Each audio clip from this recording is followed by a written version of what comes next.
Hello, once again. Thanks for tuning in. You're listening to World Combat Sports. What's good? This is an episode of To the Square Boxing Talk. It don't take a goddamn teacher, professor to understand what that mean. To the motherfucking square so we can chat this up. That's basically what it mean. Shout out to each and every one of you that's tuned in on the live chat. Once again, WCS is on deck. Fight week is upon us. Michael Johnson Boxing Talk and more. What's good with you? Boo Robinson, what's good? What's good? He said, in the house, Bud Crawford, number one. Yes, we know that. We know this. We know there's Big Dog in the building. What's good? Salute WCS in the chat. Salute to you. What's good? We got some boxing talk that's going on. A lot of damn topics, man. It's funny how the boxing topics have all of a sudden, reached a surge right now. You know what I'm saying? It's a surge in boxing topics. Just a couple of weeks, it was like dead in the motherfucking pond. But now that you have Vegas opening up, Florida been open, Texas, Georgia, NYC supposed to be opening up. I mean, it's a lot of regions that's just saying, you know what? Let's go back to making this money. The vaccines are out. It's less risk right now. And let's start pushing these fights out. So let's talk about this situation with Vergil Ortiz. You know what I'm saying? Vergil Ortiz. I mean, I like the energy. You know what I'm saying? I like the energy. But if I was Maurice Hooker, I'd definitely go in there with a different mindset. You up here trying to, have that Crawford talk. That's basically saying he's overlooking you. He's not looking at you as an obstacle in his career, just a placement to the left side of his boxing ledger. You know what I'm saying? He's looking at Maurice Hooker like another win. That's it. So Vergil Ortiz is saying he wants Crawford after Maurice Hooker. You know what I'm saying? Of course, that's if everything goes well. But to be honest, I'm just getting him. I'm just putting him on the first half of the topic to get him out the way. Do I believe it'll be a good fight? I believe it'll be a boxing match. You know what I'm saying? I don't believe he's ready for Crawford right now. Even in another year, I don't believe Vergil Ortiz is ready for Crawford. But I can't knock the man for stepping up. You know what I'm saying? Crawford arguably, he could be considered pound for pound number one if by chance the names on his resume would be that much more notable, of a popular status when it comes to their boxing resume and their achievements, their performances and stuff like that. But still, he's right up there. He's almost abreast, But him wanting to fight Terrence Crawford, if he want to step up this early and get it in, so be it. Go get that work. It's all good. I'm not mad at him. There'll be another win on Crawford's belt, and we'll keep it moving. Don't be upset. Just understand. I'm just making an opinion, and we'll take it at that. Yeah, go ahead and get that work in, Vergil Ortiz. Moving on, Danny Garcia up here talking about cashing in at 154. I know everybody in this live chat heard that and probably started laughing uncontrollably. You know what I'm saying? Danny Garcia wants to cash in on another check at 154. Now, granted, it's one thing he said. Danny Garcia basically said, he want to bring some excitement.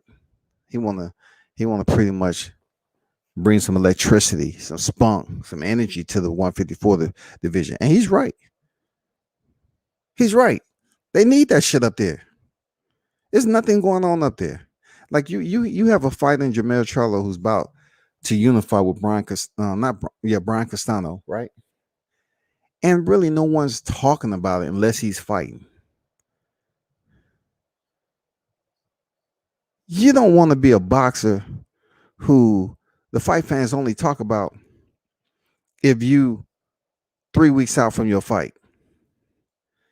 In between time, nobody even talking about you. Nothing. It should be just as much hype as for Jermell Charlo to unify the 154-pound division as Teofimo Lopez is getting at the 135-pound division. It should be that much hype. It should be as much hype as Canelo Alvarez attempting to unify the super middleweight division. You know, he's about to go in there and face Billy Joe Saunders, and everybody's anticipating that shit. And then hopefully he can get Caleb Plant right off the rip. But Danny Garcia is bringing a name, which is crazy in itself, because I don't even think Danny Garcia did too much at welterweight anyway. Like, they criticized the fuck out of Crawford for his resume, but then Danny Garcia, he gets credit for who he stepped in the ring with. You stepped in there with Keith Thurman and you lost. You know what I'm saying? You stepped in there with Sean Porter and you lost. And you really talking about Crawford? Y'all really talking about Crawford? You stepped in there with Errol Spence and you lost.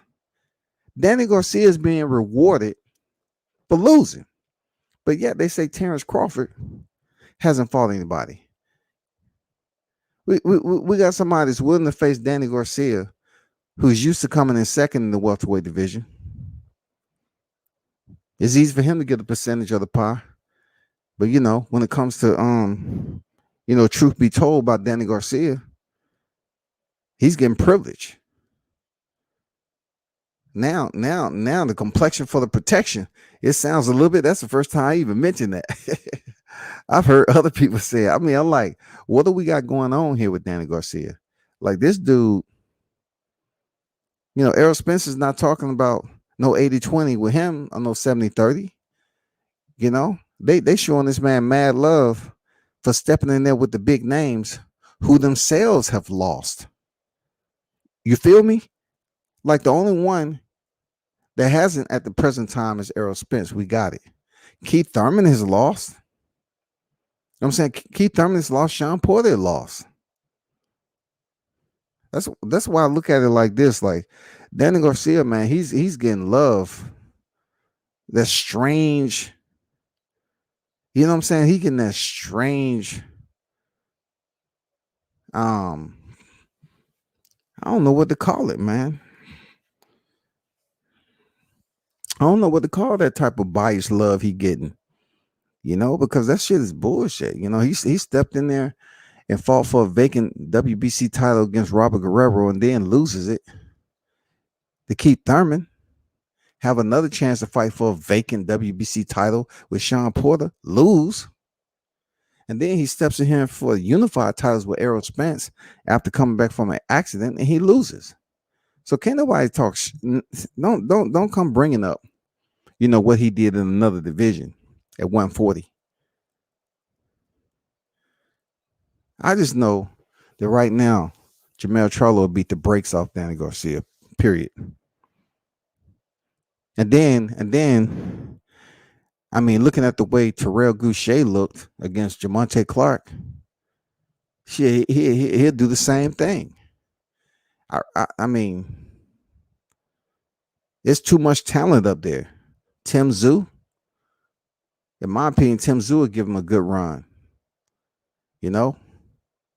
But it is what it is, man. Andrew Charles in the building. What's good? What's good?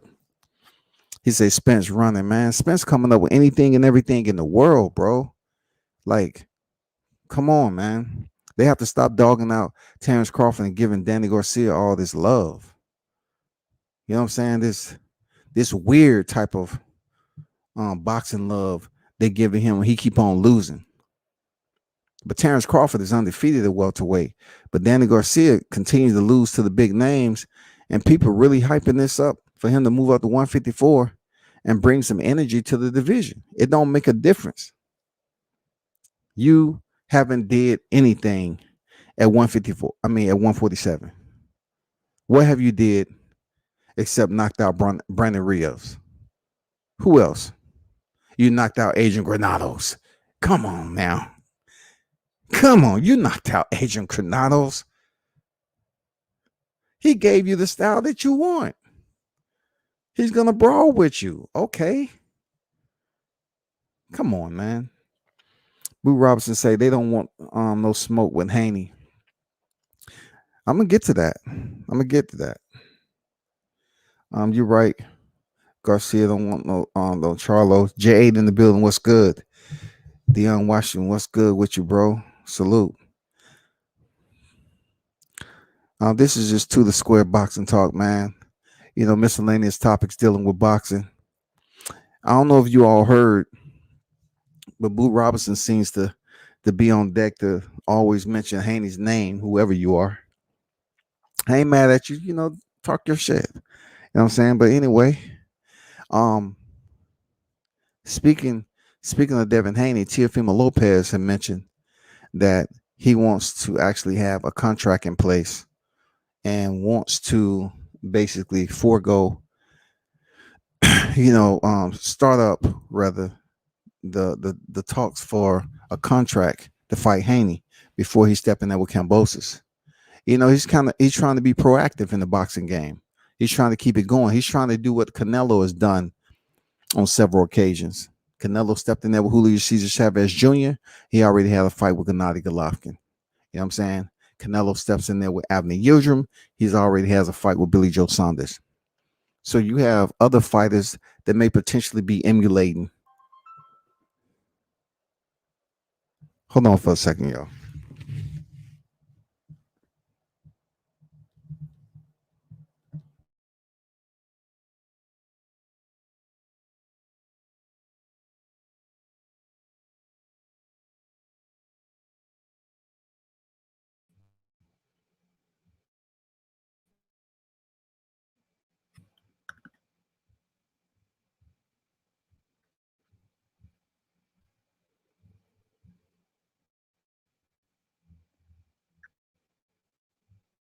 Hello.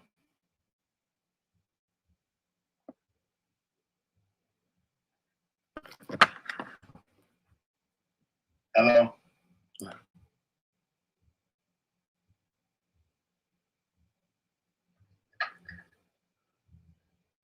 Hello.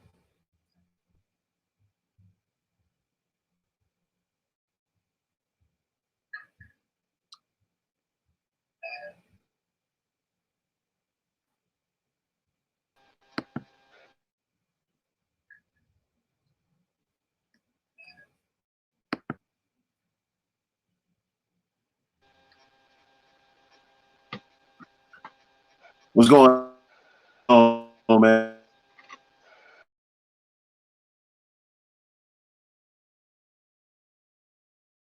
Yeah, I see you over there, Kaepernick.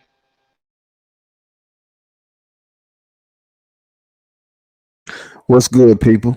What's going on with you? Hello? Can y'all hear me? Yeah, I can hear you loud and clear. What's good, man? Oh man, another boxing day. That's about it, homeboy. I see you been cooking early, man. And I ride along with you. I agree with you. Which topic? What's going on, Deion?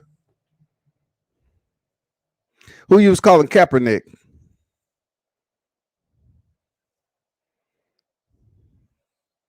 Y'all dropping out, man. Kaepernick must not be number 7. I must be tripping, man. I've been, I'm sitting in the car, No, I thought you was addressing somebody. You talking about Kaepernick, dog. I can't hear you. Oh, I I have can't myself hear on you. mute. Hey, Oh, we okay. got the extremism training tomorrow, right? What's up, Deion? What it do, man? I'm in here. I had to switch over to the man cave internet. My bad. Yeah, shout out to Tuscaloosa in the building. What's good, man? I know I only was able to brush through like 3 topics, but I was just mentioning some preliminary topics right now. There's people talking about with the Vergil Ortiz, one Terrence Crawford, and then Danny Garcia trying to move up to 154, and then Teofimo Lopez saying that Devin Haney he want to basically be proactive and put in that Devin Haney contract before he step in there with Kambosis to fight him after he get through with his mandatory. Hey, I love to see it, but you can't miss out the other topic. You gonna let Max Kellerman slide? You gonna let him get a pass? Oh no, this is just like preliminary boxing topics. So I know we was gonna talk about that. Yeah, but I'm just saying. My bad. But yeah, I was gonna wait till you get on here to talk about that. Yeah, but go ahead, man. I'm gonna let you cook. We can talk about it right now as open boxing topics, man. You know what I'm saying? Like, I know what they're talking about. I want to get y'all take on that. What y'all think about? ESPN finally picked up, the topic of the hour. With Deontay Wilder taking step aside money. He didn't give no source. It seemed like his words was more so. It could have been both ways. It could have been that he could have spoken to someone prominent, whoever that may be, that's credible, and then he could have just been going off assumptions. I want to hear what y'all got to say on that. All right, just let me put myself in Wilder's shoes, and so I can get my whole thing together. Okay, I spent 3 years trying to get a fight with Anthony Joshua. Okay, I done did 2 fights with Fury. It was some bullshit after the first fight. Now some more bullshit after this fight. Now I take step aside money. Do you think I'm gonna ever get either one of them fights again? Is 10 million worth that? You gonna have to give me $50 million because it ain't no guarantee. You done bullshitted Ortiz. You done bullshitted. I mean, you done bullshitted me before. So what make you think 10 million is worth that? I mean, I know they feel like just because we from Alabama, we ain't smart, but come on, man, give somebody some credit now. Hey, come on, man. What you got to say about that, Mike? What is this about, bro? I'm right with him. And you can't trust Edward Hearn. I said, you see, y'all like to call him Eddie. I call him Edward. That's his name. His daddy gave him. And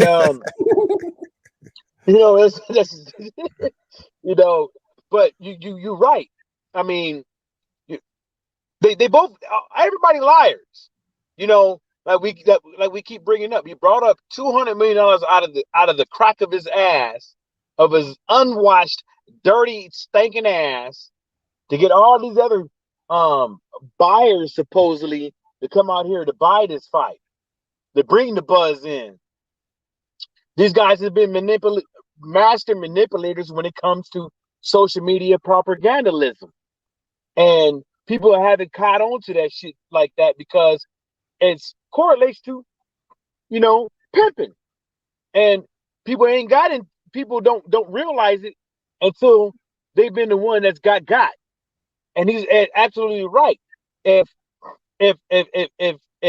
Frank Warren, Edward Hearn, and Tyson Fury, and everybody around him is saying Wilder ain't got no choice but to take the contract expired, all that other shit. Now all of a sudden you start hearing tickets, step aside money, and all this other stuff. Like, where did all this stuff come from? Like, is it half his purse? What is it? Because everybody else is saying monetary amount. So, he's absolutely right. I wouldn't trust a damn thing, not a noun thing they say. Anthony Joshua said he's contemplating get rid of the belt. Tyson Fury said the same thing. Well, makes you want to think that you're gonna take this step aside money, and they won't get rid of a belt, not to fight your black ass from Alabama. I wouldn't do it. I wouldn't take no step aside money for these tricksters. not only step aside money, but the amount though is disrespectful. The amount that Max Kellerman really didn't put an amount out there. That's what I give him that much. Max Kellerman said, yeah, Deontay Wilder will more than likely be taking or receiving step aside money, however he chose to phrase it. And the numbers that's been tossed out there by certain media outlets, it's only going to be 7 to 10. 7 to 10 million. No. To me, for the magnitude of this I'm raising fight my right hand. here, is disrespectful, man. May I say something? Because I didn't really want to cut you off because I know how you run your channel, but I'm like, you the host, man. And sometimes, man, just tell me hey, man, I'm talking. If I'm interjecting, I won't be mad at it. Sarge or whatever. I ain't gonna be mad at it. But how much have they been giving Usyk? What they been telling Usyk? Exactly. For real. Like Usyk, like it's out of sight, out of mind. I don't know if it's because of the language barrier and the news outlets that they have. I don't know what they saying in his home country with the news and him boxing. I don't know all that stuff because if when you in America and you go to Japan, you'll hear about a whole bunch of fighters out there that you won't think that have a big ass following unless you there because that's just the way it is. The word of mouth is. But with Usyk, that's a sad case. It's like every single time something else come around, they forget about Dillian White. And then now they forget about Usyk. They forgot about him. Nobody who's talking about Dillian White fight for Beckham right now. Nobody. Not even the promoter. That's crazy. Now look at Usyk. That's like how many opportunities did Usyk have to fight AJ before AJ fought Pulev? Then after he fought Pulev, then they're talking about June and July. They probably could possibly have a meeting date to have this fight. Hello, ain't nobody feeling sorry and sick about Usyk. But check this out, Mike. Usyk, he don't have no problem taking a low amount of step aside money because he really haven't been in this position at the heavyweight level anyway. He moved up and he fought Witherspoon, and then he went in there and fought Chisora. But this is one of those fights where Edward is probably telling him, hey, don't worry about it, mate. We'll get to you, mate. Just sit there and be a good boy and we'll get back to you. Now for Tyson Fury, it's a lot of people running with it. Like they have a 30-day window. It's a lot of news outlets are running with it this time. All of a sudden, it's only mere days off Tyson Fury saying he was agitated from not being in the ring. He don't know when he's going to fight to now all of a sudden it's almost definite that they're going to fight. They signed a 2-fight deal. And then the rumor is that Deontay Wilder took step aside money, 7 to 10 million, which in my opinion, for the magnitude of this fight, is not even close, man. I hope it's not true at all. Yeah, like you said, like, and that's one of the things I don't get about putting. I saw this dog almost get hit in the street, trying to see if he can come back. That's one of the things I never understood about negotiating out in Front Street and putting monetary amount and already setting your price. You know what I'm saying? Because when Edward Hearn came out and said that blah blah with no source, no nothing, nobody to back it up and say that, hey, this is how much we putting out there for the fight. He said it. And then now look. Now they saying he got other offers and this and the third. Put yourself in anybody's shoes right now when it comes to magnitudes of fights around the world, right? From Las Vegas to Madison Square Garden to England, Malaysia, all the other countries. Now all of a sudden, you got people putting up $200 million. The shit don't sound right. Floyd Mayweather got $200 million for Manny Pacquiao. You think this fight's supposed to be on that magnitude? as far as pay-per-view sales, Some people think it is. Some people think it is. Not with a $25 pay-per-view. I agree with you, Dion. I agree. $25 PPV. Come on, man. When I get my COVID check, I got something for you. Cause I'm going straight to the dope man. I got something for you. I'm gonna make you a fiend of something. You know what I'm saying? Because obviously y'all fiend for Edward Hearn and his antics and stuff. But I'm gonna tell you this one thing: they're raising it. The Zone, ESPN, in all this case, they're gonna sell this as El Premium, and they're gonna raise that price up for them pay-per-views. It ain't gonna be near $25 on the zones. They're gonna be looking at El Premiums. But when I was saying $25 in the UK, it's because they have a cap on the amount that they could charge for a pay-per-view. No, they don't have a cap. Yes, they do. No, I'm gonna tell you what happened. I'm gonna tell you what they don't have a cap. Edward Hearn explained it a while ago, and then my boy's Laws D explained it because my boy's Laws D, he's from England. They don't have a cap. That's the sweet spot. That's the reason why they keep moving it up. That's the reason why. Remember, it wasn't 25 at first. Yeah, it was 19 pounds. It was 19 pounds. No, it used to be 60, 75 pounds. Okay. But Edward Hearn and Frank Warren both said they couldn't sell it like that, so they found the sweet spot, and it was below 20 pounds, and then they start gradually moving it up for these fights, and that's what they're gonna do for this. I'm telling you, it ain't gonna be no 20, 25 pounds. They pumping it up. Even over here, they're gonna with the Zone out here, they're gonna move it up. Even with ESPN, they're gonna move it up because they already gave you that is El Premium. So why the hell are they gonna do for 20? I'm not arguing with you. No. I feel my argument. No. It's all love, bro. It's all love. No. I'm making sure because I know I just caught myself. I was you kind of talking loud, nigga. So, hey, bro, cook, man, cook. So they already selling it as El Premium. So in my opinion, why would they sell it at the going rate that they're selling it right now? It is, to me, it doesn't make any sense for them to do that because it doesn't sell the whole aura that they're trying to give to everybody. Because after they sell it, they're gonna have to commit to something. After they sell to people that the $200 million big ass fight supposedly, they have to sell it to you now. I feel you. All right, now this is where the conflict of interest kind of. I'm just being devil advocate for the sake of the conversation. All right, Sky Sports won't pick up Billy Joe Saunders, Canelo Alvarez because of Daniel Kinahan, but they will be reluctant that they'll pick up Fury Joshua if it happens, and you still have the same players, even though.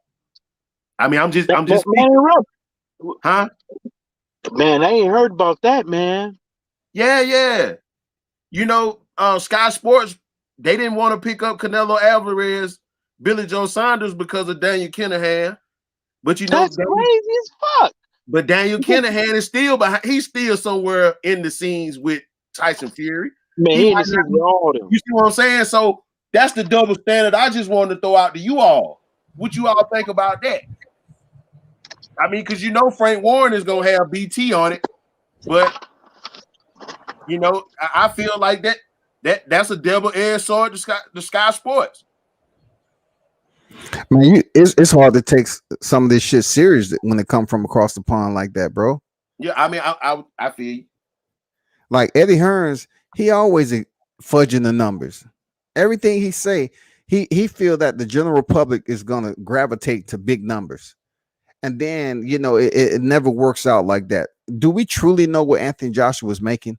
You know, Edward Hearn says that he's $100 million man. Anthony Joshua was $100 million man. But Forbes come out and say Anthony Joshua's net worth is about 47 million. Edward says, oh, they way off. That's inaccurate. He's always fudging the numbers. But when it comes to this right here, when it comes to this 200 million shit. What dummy over there in the sand? What type of meth are they smoking? They must be smoking some meth that haven't even made it over here to the US yet. Because how are they gonna give 200 million and they're not gonna make their money back? Man. That and on top of, if I'm not mistaken now, I think this is Anthony Joshua's third and last fight on that last Matchroom deal too. Okay, so just say it is, right? Let's just say it is. Who do you think he have the cojones to jump outside that UK rim and go sign with? Who? Don't say PBC. Don't do that. Don't do that. Stay on cold, Dion. Stay on cold. Come on, man. Come on, chill out. Give me more credit than that, man. I mean, if you felt like I was gonna do that, don't even send me the link. But World Combat Sports, though, this is the thing. How you gonna say that the guy that's supposed to supposedly be in boxing's biggest match needs a promoter? Exactly. How does he need a promoter? I've been saying for years of what Anthony Joshua has been doing in the UK, especially for the people, that he doesn't need Matchroom Boxing. Does he have enough courage to step out and be independent like that? Is really my question. Like, I hear what you're saying. I hear what you're saying. But does he have enough courage to just be independent? But World Combat Sports, that's been the number one issue with Anthony Joshua and sports fans out over here is that his ability to not be his own person and be this fake professional. That's been his most biggest criticism. You know, Vlad did it, his brother did it, countless others did it. And it didn't work out in their favor. Because look at him. Everybody likes a nice guy, but don't nobody like a nice guy. Look at Joseph Parker, right? Mm-hmm. Let's leave his case alone. But let's look at Joseph Parker. Even if Joseph Parker was a champ, people would still be saying that he lacks what? If the knockdown with Dillian White in that fight was happened to rule down, was to be ruled an accidental headbutt, he would have won that fight, in my opinion. Mm-hmm. And then it would have uplifted his career more than what it is. Then what people would have been saying? Like, they would have been saying the same thing. He lacks what? He's too nice. Yeah, he don't lack that star power. You know what I'm saying? He's just a basic dude, so to speak. What you were saying, Dion? Muhammad Ali was a nice guy, but he ain't no Joseph Parker, though. Exactly. He has some bravado about him. You know, his machismo and the way he carried himself. You know what I'm saying? I mean, the only time that you see a different type of energy from Joseph Parker is when he represents his homeland. When they doing that, what's that dance they do? That traditional dance that they do and everything. That's the only time I actually see him put some energy to anything. I got to go back and remember who I was talking about. Deontay, our champ tried to put Joshua on game, and when he tried, he went right back and told Eddie. I had to go back and think about who I was talking about. Mm-hmm. So I apologize. So just so I know, I point out my own mistakes and try and keep myself on code. No, you ain't fixed it yet. It's Edward. Yeah, that Eddie is Edward. If it's two people in boxing who need to take their own careers into their own hands, he's one of them, and the other one is at ESPN. Because I'll be honest with you, at this point, if I'm Bud, I take the Roy Jones route until I can get Arrow or whatever. Because if they gonna milk it, you might as well milk it with them. I go back to Omaha and make all the money myself. Damn, Bob. Can I Damn, say Bob. something on that? Can I say something on that? You know who just tried to do that? Who that? There's one boxer, Clarissa Shields. Yeah, Okay. Yeah. yeah. She just, yeah, and everybody mad at her and all this. But I'm trying to tell people, like, she ain't the only one that tried to do her own thing on a separate side, separate note and all that stuff. I don't. See, for I said this. I said this. The same thing you said. I said as well. I was like, some of these boxers is big enough that where people will gravitate to them, and you can keep all the motherfucking money. You can keep all the motherfucking like. Lennox Lewis said the first thing you need to do as a boxer is own your own camera. Yeah. Own your own camera. Everything that you put out there on camera is proprietary. Every time you put a video out there, look, why do you think boxers get so much money with PBC than all these other companies when they make it to a certain spot? Because it's just like the rap game, just like the music game. You get points. Every time your fight get played on these platforms and stuff like that, they getting their money. Getting point. Is Anthony Joshua getting in that? I guarantee you, whatever AJ said to him, he's not. He's not. Whatever Bob Arum said to Tyson Fury, he's not. And that's what I keep trying to tell these guys. The most thing in life is to own your own body of work. How are you a boxer, but you don't own your body of work? 2 times a year you're supposed to get a check off of points. Them motherfuckers ain't getting shit. Edward Hearn, MTK Global, all them dudes, they taking all your goddamn money. And I feel like Go ahead, brother. And I feel like his career took a hit when they took him off Showtime. It took a major hit when they took him off Showtime. Right. That's what I've been. That's. See, I wish that there was a school for this or some type of path for me to take for this, because I just asked my boy to see if I can get up in there with Jermaine Franklin and just video some of the workouts that he's been doing. You know what I'm saying? Make it like a little thing and put it out there for everybody. It's not just for me. I want everybody to post the shit on their channel. Or not YouTube or whatever. I'm not gonna tell nobody to take it down or nothing like that. I'm giving it to everybody to put it out there. I'm not that type of guy to just keep everything to my fucking self and say I'm this and I'm that.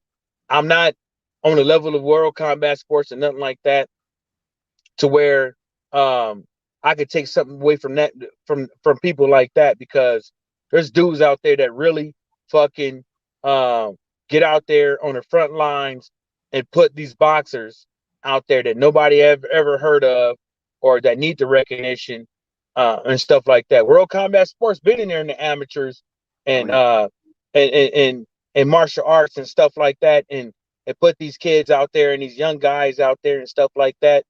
And I wish I could do it in Soul City Gym in Toledo. I got a house out there in Toledo. I know a couple guys out of there. I know Rob Easter Jr.'s sister, but it's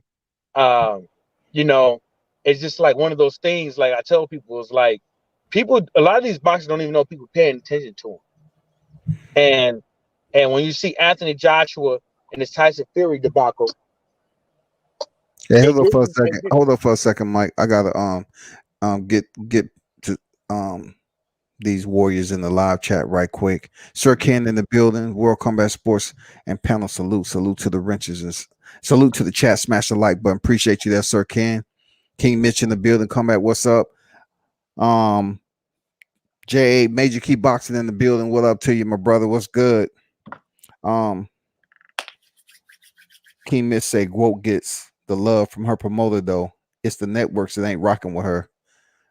I can agree with certain people not being able to rock with her because she's trying to demand. She's doing because she's a woman, she's frowned upon a little bit more because she's been able to succeed so much in such a short period of time, and she's demanding, just like Roy Jones demanded, his independence. Carissa Shields is trying, but it's difficult for her because of one, the competition that she's facing in the women's division. They consider it less competitive than the men, but then I'm not sure if she's easy to work with as far as business, but they might look at her as saying, well, she's not going to be, she's going to be difficult to deal with when it comes to negotiations. She's trying to set a standard and get that $1 million payday per fight. And promoters looking at her like, you haven't proven that you are worth that. But anyway, don't want to get off topic. But go ahead. Continue what you were saying, Mike. Yeah. So what I was saying was that it's in the same lines what you were just saying with Shields, is that promoters ain't been promoting. The way Edward Hearn's promoting, that's not promoting. That's not promoting. That's creating an illusion and inflating Anthony Joshua's worth than what it's supposed to be. That's the reason why he said the 200 million. That's the reason why, if he didn't say it, he allowed somebody to say it for him. How about that? You want to say that? Just the same way that the fight. Can y'all hear me? Yeah. Yeah, I can hear you. You was bouncing a little bit. Just the same way that the fight was. I got some people coming up, so I got to get out of here in a minute. Just the same way that the fight was announced and all that stuff, just part. And then Frank Warren and all them was upset about all that shit. It's the same way.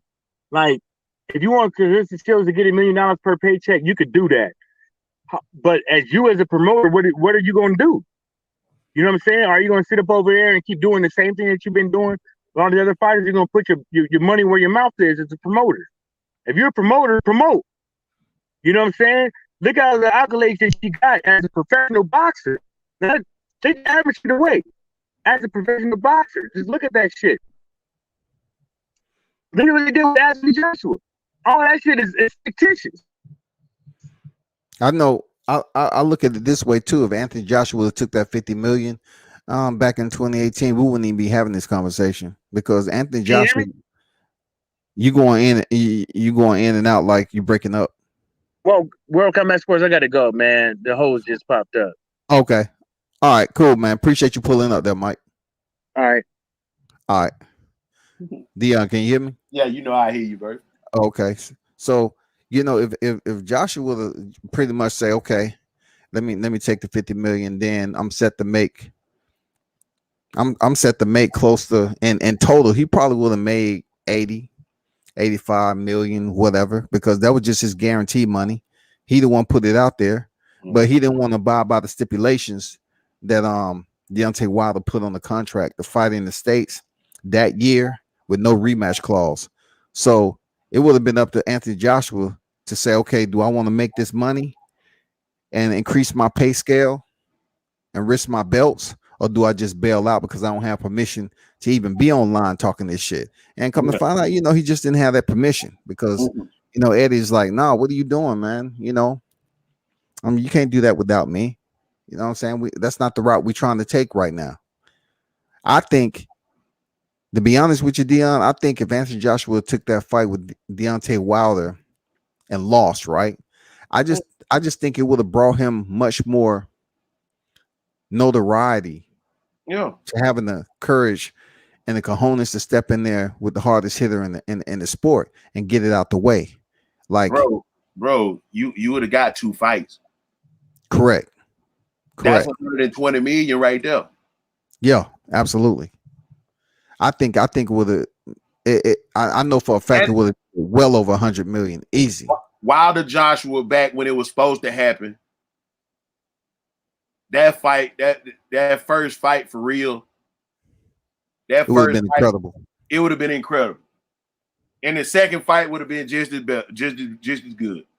Mm-hmm. And just imagine, let's just say, I know Deontay said, well, you know, we're gonna have it over here in the States. You got to come over here. If I'm giving you 50 million, I'm not obliging you by going across the pond and Okay. giving you the bag, and goddamn And coming home to your field. backyard. Yeah. I can't give you the money and home field. Yeah, I can't do that. So he come over here. He would have got much more notoriety from the U.S. fans coming on here facing Wilder, MGM. Boom, get that out the way. Took that L. And then I'm pretty sure Deontay potentially might have said, I go over to your place and make some more money in Wembley. Yeah. You think they wouldn't have sold out Wembley? Man, please. I'll be honest with you, bro. They could have did the first fight. I know Vegas was good, but just being on me being on code like I do, if they could have put that first fight in Cowboy Stadium and then took the second fight to Wembley, what? They'd have robbed the bank. How many fights Deontay had in Texas so far? But it's not even about that though. I'm just saying, if he didn't have it on his mind, if he didn't have it on his radar, what make you think he would have did it then? I feel you, but I'm just saying, this is me thinking boxing wise. Yeah, I know you're looking at it from a different lens now that Texas is popping with boxing. Yeah, I know. I mean, but even then, our whole city of Tuscaloosa would have made it out to Texas. Yeah. We would have came. We was coming. That ain't nothing but an 8-hour drive. We was coming. It would have been nice. And we would have took over Dallas that whole weekend. Because we'd have been so deep. Because I know at least 30 to 40,000 were coming from Tuscaloosa. It's just I always look at like the lack of courage for Anthony Joshua to come over to the US for his first fight, for it not to be epic. Because, if he just would have took that risk as an undefeated fighter against another undefeated fighter, I think a lot of people over here would have looked at him like a little bit different than he did with coming over here facing Jarrell Miller and ultimately losing to Andy Ruiz. I think he would have came over here and fought the hardest hitter. I mean, you're talking about what was the danger in that fight? It was a lot. People think Anthony Joshua had power at that time. People knew Deontay had power. That was the perfect opportune time for that fight to happen. And even Joshua taking a loss, people would have respected it a little bit more to see a second one between them two, and they would have both made millions. Yeah, they would have both made millions. But Eddie Hearns didn't want to lose his investment. He didn't want to lose his investment with Joshua because I don't think he was sure that Joshua could have beat Deontay Wilder. He's still not sure. I'm just saying for that back then, I don't think he was even close to thinking that Joshua would go in there and defeat Deontay Wilder. Yeah, because I mean, it just wasn't there. It just wasn't in the language. I know Eddie Edward will come out here and speak that shit. He'll talk that shit as if he's confident in Joshua, but just what we saw of Andy Ruiz would have been much more devastating if Deontay Wilder would have fallen back in 2018.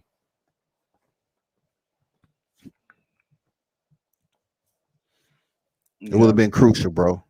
Yeah. And then at the same time, I just want to see logistically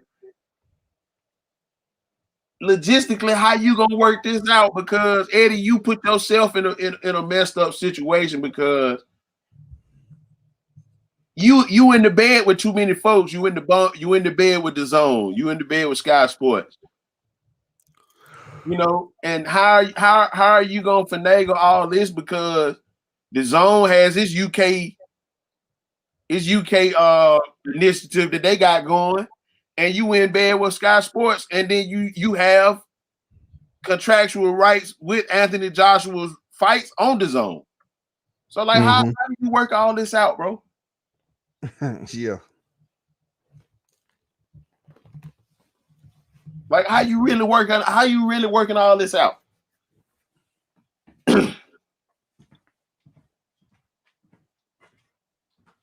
Then you get Billy Joe Saunders, who can't fulfill nothing for you on Sky Sports. So now you promote that fight, and you're gonna lose a whole market. Like, I mean, I don't get it, man. I mean, I get it. That's Edward Hearn. You know, he used to hearing himself talk. What that is, janky promoters. Yeah, that janky promoter for real. But you can't call Eddie Hearns a janky promoter though, because he actually is pretty. He's solid in whatever he's doing in his lane over there. You know what I'm saying? Like, you can't blend the currents of across the pond to the U.S. media current on how they do business. It's just you I don't know if you remember that, Dion, when they saying Eddie Hearn gonna come over here to the U.S. and take over. I was like, please, you got too many OGs in the game over here for that shit. Look, if the promoting the OGs that's promoters over here in the US felt that was a remote possibility, that's a time that they would unify and goddamn shut this motherfucker all the way down. Yeah. You know what I'm saying? But he didn't have no power. People were just talking. He talking about he wanted to come over here and he was gonna take over the US with boxing. Please. There's too many people over here for you to do that. It is.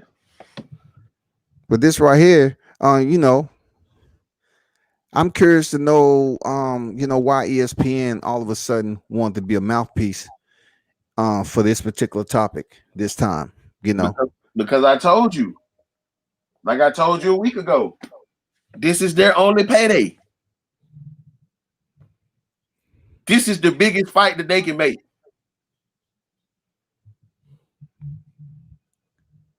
I mean, I agree with that, but for ESPN, now that the ESPN has picked it up, they cannot just go off the cuff. I hope they did their research. I hope they understand the magnitude of speaking on this particular situation and inferring that Deontay Wilder will indeed take step aside money. You know what I'm saying? That's taking, you know, you're really putting yourself out there doing that, you know, putting that out to the people that Max. I mean, a lot of people are gonna be pissed off at you too. Yeah. But he, you know, they chose to commit to putting this out here that he gonna take step aside money. I'm just waiting for the next step. You know what next? It got to be somewhere near $50 million. Yeah, man. Come on, man. Hey, look. Deontay ain't in this sport to sit up here and tell people, you know, he done became a millionaire only to go back and work for Budweiser. Hell no. No. I'm talking about they're gonna have to take $50 million with another IRA at like 7%. Some that I ain't got to do nothing but wake up and go to sleep every day too. Yeah. It got to be because that's what those two fights would do for me anyway. So the only way I do it and get out the way is if y'all go ahead and make that happen for me.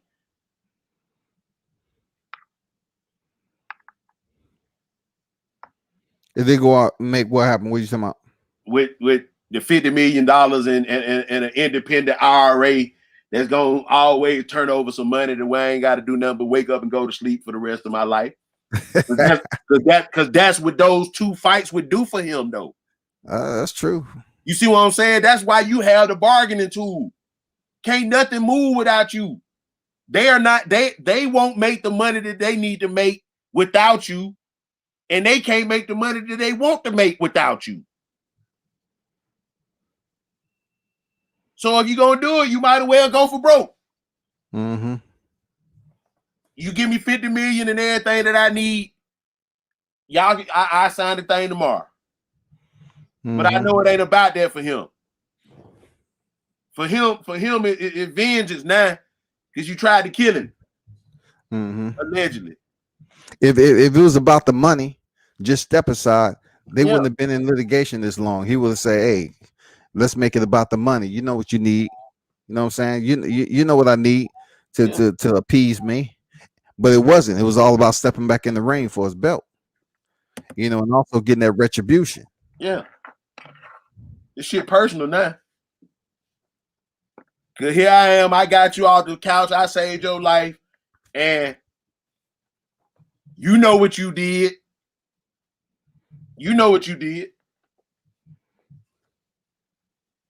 It's one of them things that ain't even got to be said. You know what you did. You know how you can look at a motherfucker and yeah, you know what you did. It don't even need to be said.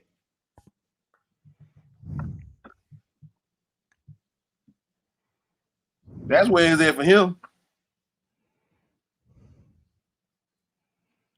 So they say they have a 30-day window to select a venue for this fight or what have you. To pretty much lock in the specifics. Or else the names on the contract for this fight changes. You know, it changes. So even though those individuals that they call them Arabs over there, they're supposed to have all this money, which they have a lot of money over there, but to say 200 million is going to fall short. But then when you're talking about Eddie Hearns, you really don't know what's the truth when it comes to him, because he always lying about shit. They can put up here Eddie Hearns can leak out to the media that the fight has been locked on in Saudi Arabia for 200 million. I mean, how are we going to be able to locate or summons that paperwork? You know what I'm saying? How can we get the paperwork to know if it's real or not that they getting 200 million? They wouldn't let it get that paperwork, man. And then whatever Deontay Wilder supposedly, you know, this step aside and shit like that, man, so many people that will find that out. I'm pretty sure, you know, Deontay Wilder will speak out on it. So I don't even have to go looking for no source for that. Nah, I'm pretty sure Wilder gonna speak out. If that's the case, he's gonna speak out on that himself. Stay tuned within the next couple of days. Mm-hmm. They're gonna be mad again. Mad as hell. Boo Robinson say, "Sir, can I smash the like button and share the channel to you, YouTube?" WC been going hard since 8:55 p.m. I'm glad he called out Garcia. Spence beat him to death, and he beat Mikey Garcia to death. So let me see. I'm glad he called out Garcia. When you were talking about Danny, I mean, I look at it like this, man. You expect boxing to be much smarter, but boxing is so wide open. Shit like this can creep through, like Danny Garcia. Like, this was upsetting to me. That once again, Wilder loses one time, people say he should be out the sport. He should be in the old folks' home. He depressed and mentally broken. But Danny Garcia go ahead and get his ass whooped all the time. Ain't nobody damn petitioning for his retirement. You know, how can you be a bona fide welterweight, and Mikey Garcia takes a fight one time up at welterweight, and he comes out, he ready to go to the club and get it in for the rest of the night. Danny Garcia looked like he need to go to the ER for goddamn an eye transplant. How does that happen? Something's terribly wrong with that. Mikey Garcia takes one fight with the same individual, and he come out damn near unscathed. But Danny Garcia, he just places himself in a position to take punishment. You know, I mean, it's wild, man. What you think about that that fight that's coming up? I don't know if you really care too much about it or whatever. But Diaz versus Navarrete. Man, you know I'm a support Navarrete because he knocked my boy off. You know, I was a big fan of Dog Bay. Yeah, he didn't just knock your boy out; he stopped him twice. I know. I was a big fan of Dog Bay, so you know Navarrete got my respect. I'm gonna be locked in on it. That's the same day. Who else is on that day? I'm sorry. But yeah, I'm into it. I want to see Navarrete, and I really want to see if he gonna give Gary Russell Jr. a shot. Don't they have Xander Zayas on that card also, and Edgar Berlanga? If I'm not Yeah, mistaken. nah, he's fighting. Let me see. He's fighting Nicholson. Berlanga's fighting Nicholson, not Dion Nicholson, the other Nicholson. I know Deadman. Yeah, Elite. Yeah, Deadman. No, I was just looking on the fight card. Let me see. So hold on. I just had it. So who's on that undercard? Navarrete. Berlanga is on the same card, bro. Berlanga is fighting on the Navarrete undercard. He's fighting Deadman Nicholson. Yeah. And also you have, I could have sworn, hold up. Let me go to the bottom.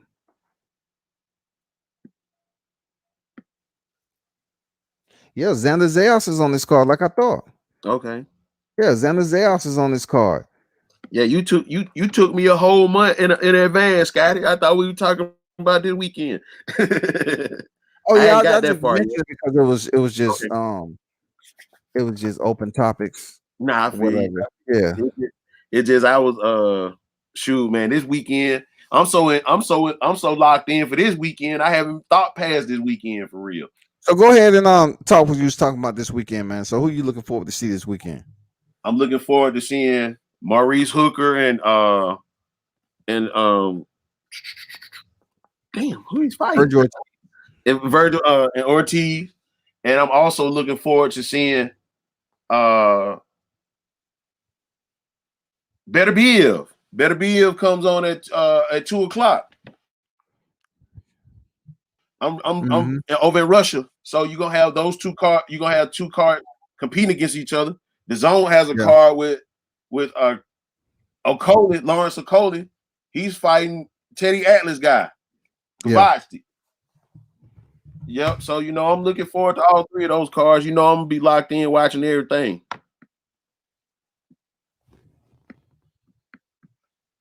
But I'm really into. I really want to see what Maurice Hooker gonna do.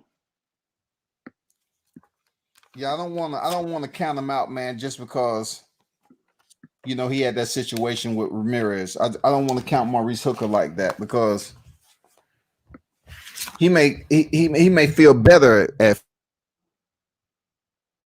he might feel better up here. His chin, maybe. He's going in there with a hitter though. Vergil Ortiz. He's going in there with a hitter. So if he boxes smart, it should be very interesting. I just don't want him to get knocked out again, and people are gonna start, treating him like he Amir Khan, treating him like he Anthony Joshua.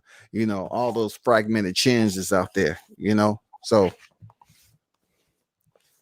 I'm looking forward to it, man. I don't want him to get crushed like he did Ramirez at 47. I'm thinking he should fare better at a higher weight, in my opinion. I don't want to give no excuses that, he was dropping weight. It might have been tough for him. I just want to give him the benefit of the doubt. He's stepping up the welterweight. He here, and he going in there with a worthy opponent in Vergil Ortiz, and it should be a damn good fight. Yeah, I mean, I hope he's on his bike though. He's gonna need to be on his bike because if you stand right in front of him, it ain't gonna look good. But that's what it's all about, though. He's fighting a good opponent and stuff like that, and that's the reason why I tell a lot of people that it's not about necessarily the notoriety about these names that these guys have and stuff like that, but it's about the level of competition that they're performing against that keeps us boxing fans watching these fights. And I think that's a good one. I like Maurice Hooker. I like Better Biev. You know what I'm saying?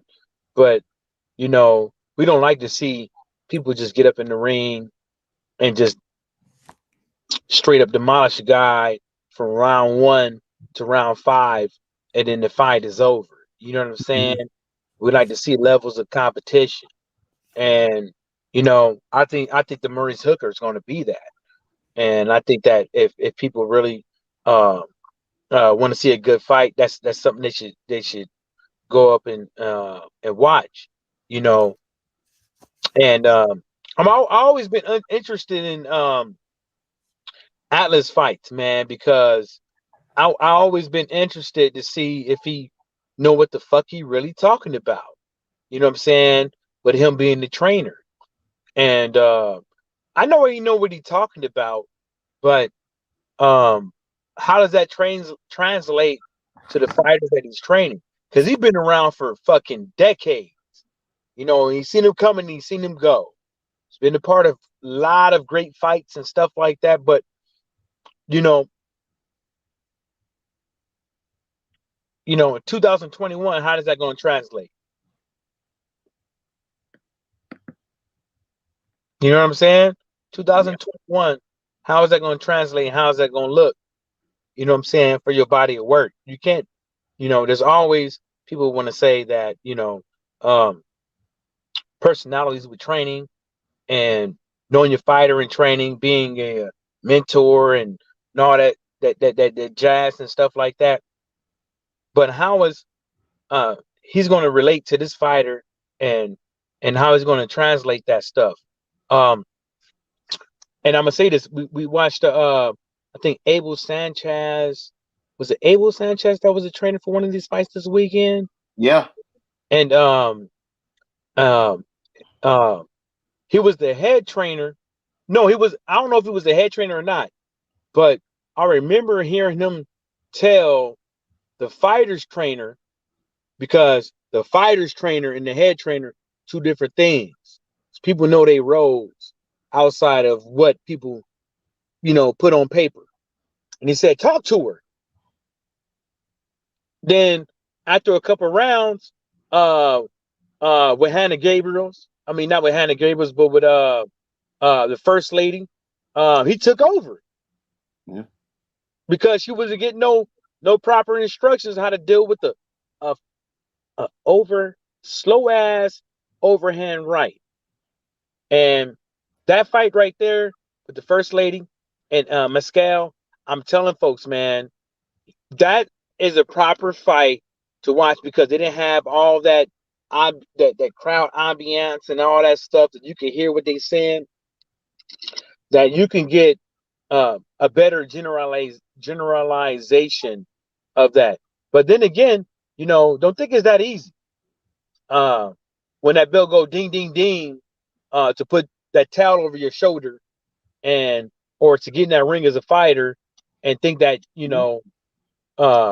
everything that everything and you know what to do and all this stuff is going to go according to plan. Don't think that, but that was a good fight to get a good grasp on boxing. If you never boxed, I never boxed a day in my motherfucking life. No. Started a couple of MMA fighters, helped them out with a couple of MMA fighters with their fights.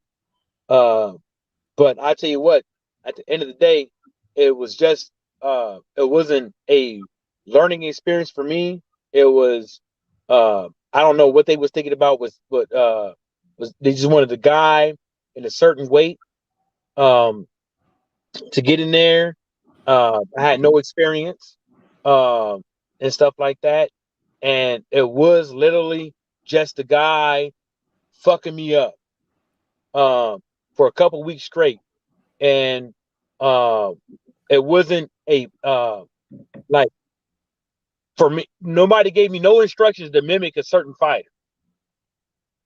You know what I'm saying? Nobody told me to throw this, throw that. It was just basically get in there and get your ass whooped, give them some work. And I think that's what a lot of these guys do. I think they be putting these guys into sparring, and they don't mimic fighters. They don't throw certain punches to get the people to work on shit, and just get in there and get their ass fucking whoop just to make them look good, to build confidence. And in the sport of boxing, that's what's gonna mess a lot of people up. And that's what I've seen with the first lady and the Mescal fight was that people is too confident with just sparring. You got to learn how to deal with different types of fighters. It ain't that easy. Footwork ain't easy. Nothing is easy. Like if it's either you got it or you don't got it. You ain't learned it. You ain't learned. You ain't gonna now. You ain't gonna learn it later when the fight happens.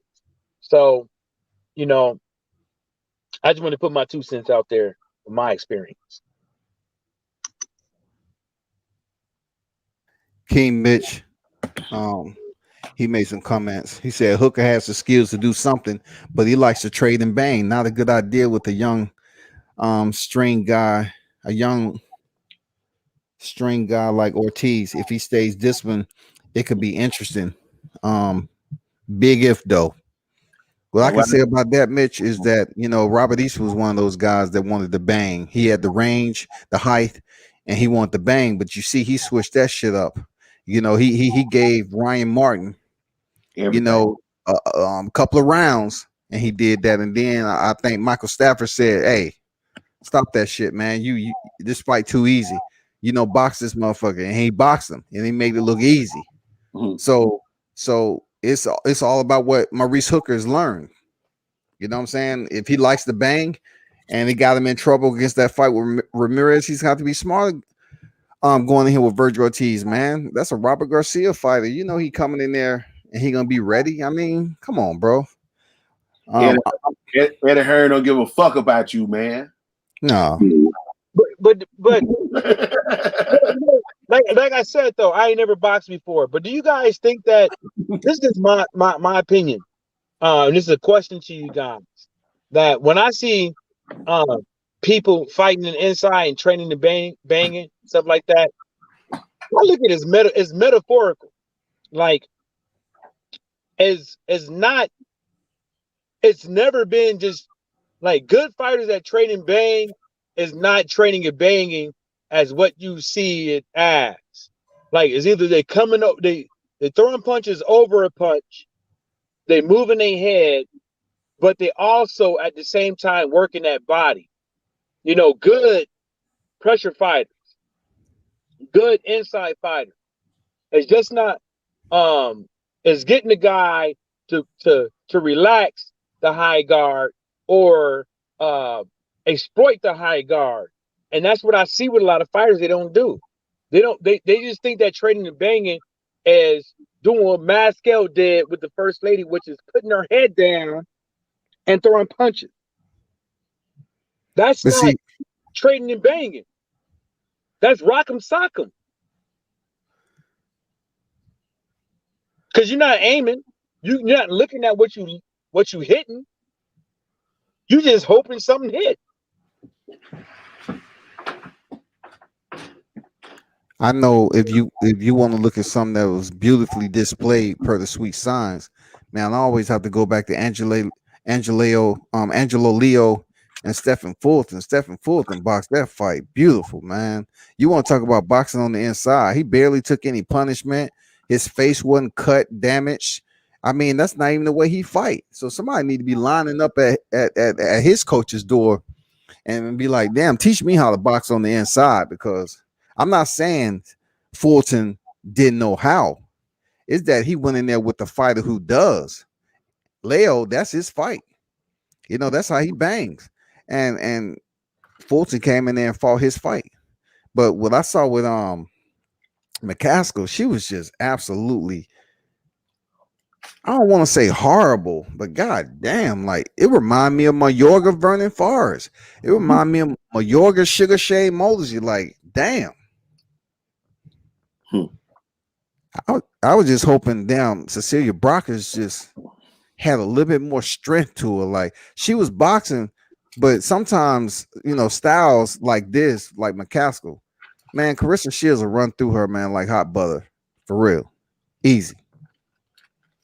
I think they know because the first lady was rolling to that side every single time to that over right hand was rolling to that side.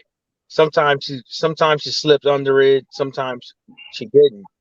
But you know, it also showed that, you know, even for a especially for a shorter fighter, but especially for any fighter, that's really is going to that really should you that's really your strongest punch that you could throw. Mm-hmm. When you're throwing your whole body into it and everything is the overhand right. Not And even leading with a jab or nothing. yeah, she threw 3, 4 in a row, and and and I'm just looking like, uh, you know, but you know, a lot of things say about it. She won the fight, but at the same time is that what is their trainers going to do for the next fight? You know, are they going to tell her? Are they going to fix her problems? Can they fix it? Do they have the abilities to fix it? The mind without, because like I said the other day, um, if if it takes Crunk, if you're gonna give Crunk Jim the notoriety to teach Tyson Fury how to knock somebody out, then how come all these other trainers don't know that? You know, that's silly. You know, for a boxing trainer to not be able to tell a boxer or show a boxer, teach a boxer, show when a boxer should sit on the punch. Doesn't make any sense. You know what I'm saying? Um, if I was a trainer and stuff like that, you know, I would not be looking at nobody in the heavyweight division to be fighting like Tyson Fury. Uh, you can fight like Trevor Burbick. You can fight like uh, a lot of these guys back in the old days, and beat a lot of these guys. They're not moving. You know, they're not being hard targets. They being they're not being hard targets. You know, and a lot of these even Moscow, Katie Taylor, Savannah, Marshall, all these guys, they think they think that the way that they move and they being hard targets, they not being hard targets. They trying to win rounds by way of not exploiting their own downfalls. That's the way I put it. And when the reason why I like Clarissa Shields is because Clarissa Shields would literally sit in front of you on a stool in front of you and wait for you to swing and counter. And that's very hard to do in any sport. To sit in front of somebody, to wait for them to throw a punch, to react, to counter, to punch. That's very hard. Extremely hard to do. Extremely hard to teach. And the reason why it is because most people are going to react before the punch is even thrown. Just saying. If you ever did martial arts like I did, you've never been taught in martial arts, you've never been taught to react before anything is thrown. You've always been taught to move when you see the punch, the kick, the elbow, or something coming. That's when you move. You don't move before because somebody throw a hand fake. You move when you see it. But in boxing, we see a lot of these guys, everything is on a cookie cutter level. Cookie cutter level basically means is that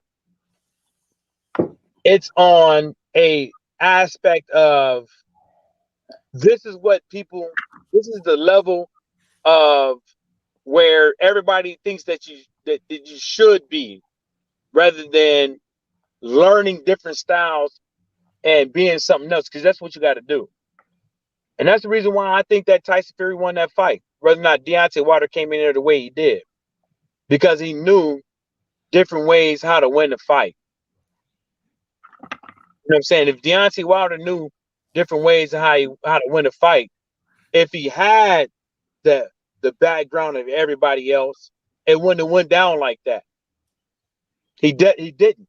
He's behind the power curve, and people don't want to acknowledge that shit.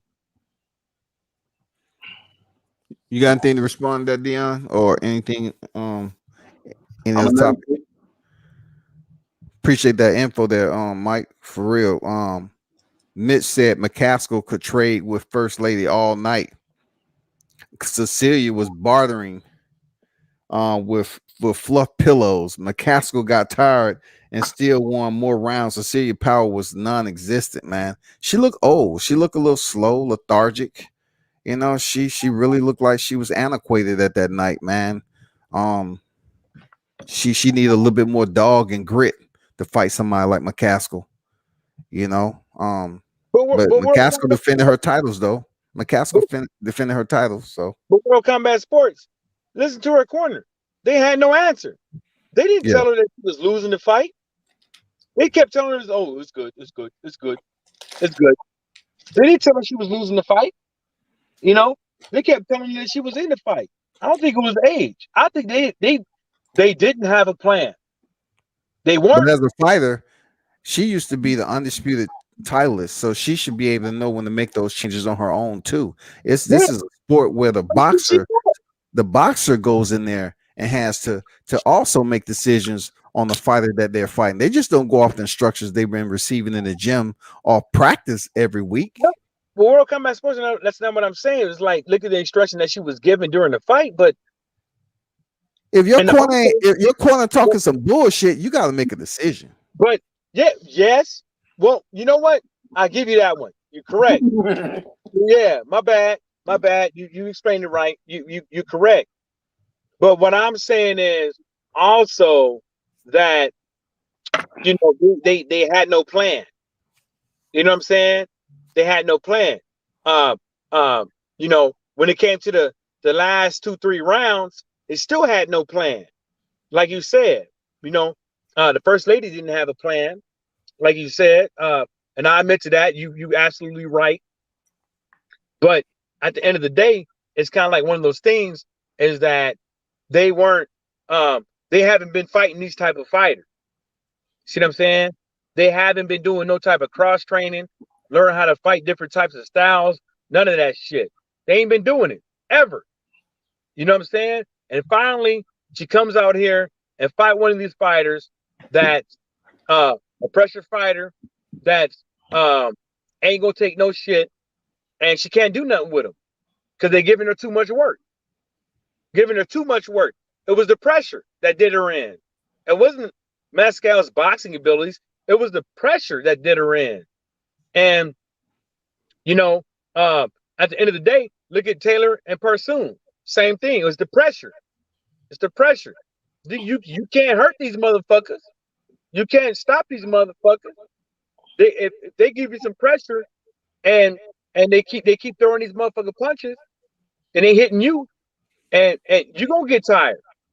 But you're absolutely right. She had no answer. She had no answer what Mescal was doing. None. You clinching the Mescal and still throwing left to your fucking face all damn night. But you waiting for the ref to break y'all up. Don't make no sense to me. And Mescal got her head is looking down at the ground throwing punches, and you don't know how. You don't know you don't know the back straight. You don't know to go to your left. You don't know to go to your right. The back out of there with a jab. Get a body shot. Get a better angle. None of that shit. But you're gonna move to your left to the overhand right.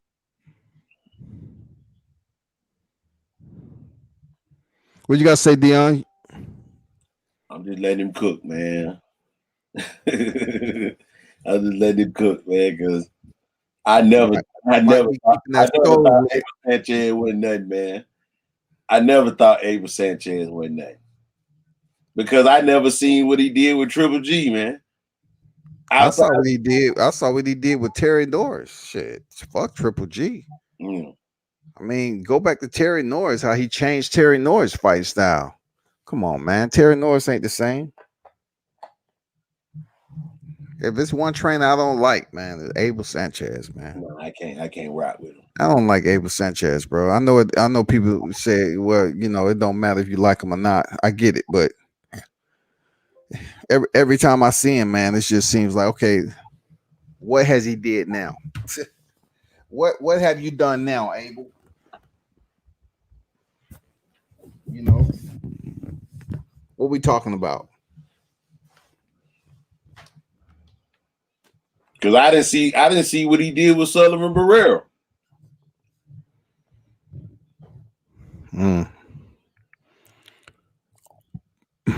You know, he been in the game for a long time. People are going to continue to, you know, check him out. People going to start, you know, people still have belief in what his boxing knowledge is and his contribution to the sport. So they're going to continue to go over there and, you know, pay the trade, so to speak, pay to learn the trade. Yeah, I was proud to see Verge back, man. Verge came back. I can't remember who corner he was in this weekend. But Virgil Hunter he came back this past weekend. Mm-hmm. I was glad to see that. What was wrong with him? I know they said he was sick. He was a little sick here before the pandemic started or whatever. But I know he wasn't training as much because I think he wasn't even in the corner with Amir, was he? Was he in the corner with Amir versus Crawford? I didn't see him that week. No. I mean, well, matter of fact, I can't say I didn't see him that week. But I'm gonna say this. I talked to one of my homeboys that know Jermaine Franklin. He has been in the gym, according to my homeboy. My homeboy is in very good shape. He's been training and stuff like that, going back and forth to here to you know, another spot in Michigan. I ain't gonna say it. But I'm trying to get a thing for you, World Combat Sports. If you will want to. If you don't want it, then I'll take it. I'm trying to get a line to him because Jermaine Franklin's buddy is my teammate on my football team, and you know, that's my nephew, and he's trying to hook it up to where I can get, like, you know, some type of little access to, you know, his workouts or whatever the case may be. But if you ever want to, because you know, he got a fight coming up, if you ever want to interview with him, I'm gonna try. I'll try my best to set it up for you if you want it. Okay, for sure, man. You know, it's always good to, you know, venture into areas that I haven't interviewed already. It's always a learning experience. That's good. Real talk. Yeah.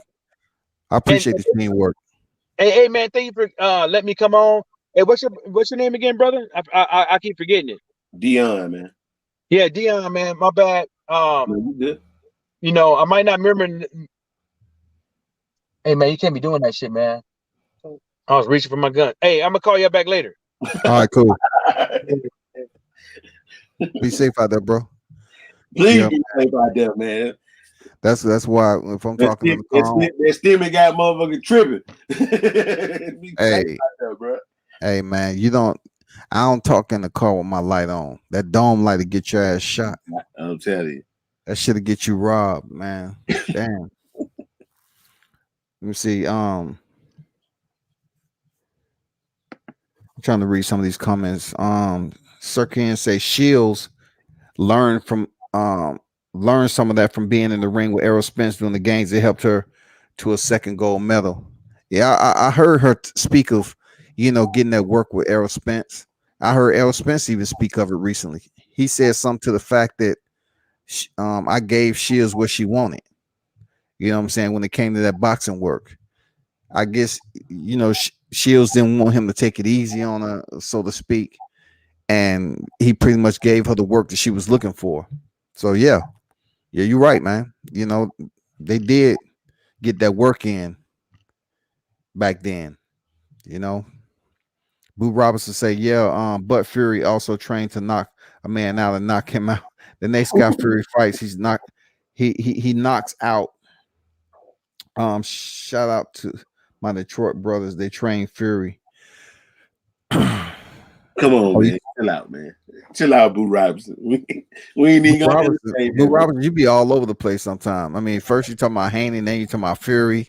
I mean, you all over the place right now, boy. You need to get a motherfucking alignment. You swerving all over the place. Yeah. Hey, that's a good point too there, J8. Abel Sanchez did mess Dominique Brazil over the other night. So yeah, man, I ain't mean to go. How he mess him over? Shit, you can't goddamn train a turtle to bark. You can't goddamn put a leash on a turtle and take him to a pit bull fight. Go ahead, go in there. It don't matter if it's a snapping turtle. Go ahead, handle your business. Abel Sanchez fought Jigga. We don't like him, man. I looked at Abel Sanchez, in his corner. I was like, so how is this supposed to help? This is for the bell in ring. I said, so Dominique Brazil, he's gonna put that pressure on Otto Wallin. That's what we're gonna see. And then as the rounds went on, 4, 5, 6, I was like, wow, man, this guy looks bad. This guy looks bad. But I'm not here to talk about Dominique Brazil, man. He hasn't looked the same since Wilder knocked him out in 2 minutes and 17 seconds, man. So be it. I mean, hey, cook right quick, Patty. I'll be right back. All right. Jade said, King Mitch Sanchez out here throwing fights for Latino competition. Man, I don't trust that dude at all, bro. Sanchez fuck Brazil over. Dude look worse versus Wallin, or Wilder knocked all the talent he had left out of him. That's probably it, dog. Combined with Abel Sanchez just, being there to, just give him that presence, just being a face in the corner. That's it. Because I don't even think Dominique Brazil was listening to anything. I don't know. I didn't pay attention to the corner. He just looked bad all the way around. And look, there's no way that a trainer like Abel Sanchez cannot explain to Dominique Brazil on what he's doing wrong in that. Like the same way he was throwing a left hand to a southpaw. He was throwing a left hand to a southpaw and Otto Wallin, and Wallin was just exiting to his right. So he would counter with his own right hand and exit out. Somewhat the same thing Rigondeaux did to Solis, I believe. So Bias, when he was fighting for that WBA regular title at bantamweight, he kept exiting out the same right, and that's good. You exit out, you keep moving. And Dominique Brazil sometimes was left cross-legged. He did this same thing in the entire fight. I said, you don't know how to set something up different than that. You're gonna go in there and throw the same left hand, and he do almost like a catch and shoot, or he just counter you, and then before you know it, you try to respond to it, and he's gone. You have to chase him down in the next damn corner. And the same thing, they just went around. It was like a carousel in that fight. And you trying to tell me Abel Sanchez didn't tell Dominique Brazil what he was doing wrong? He had to see it. We saw it. Shit, Brazil went 12 rounds. He made it through the fight. That was a win for him. It shouldn't have been, though. I mean, well, I put it like this, Mitch. It might have been a win for him being he got crushed in that fight with Deontay Wilder. So, yeah. That might have been a good win for him, so to speak, a moral victory to go 12 rounds with Otto Wallin, a fighter who, gave Tyson Fury so much trouble. Yeah, it might be. Yeah. Sanchez corner working that fight was non-existent. Yeah, man, I wanted the Brazil pay him shit because he looked like shit that fight. Shit, Brazil went 12 rounds, made it through. Okay, I love him chilling out. Who you talking about? Robinson. But Robinson be tripping, man. I don't know who you. I'm not entertaining that, man. You just click on the link so you have some so we can pretty much understand if you faking the funk playing games. Yeah, man, we'll let you get off, man, as long as you respectful.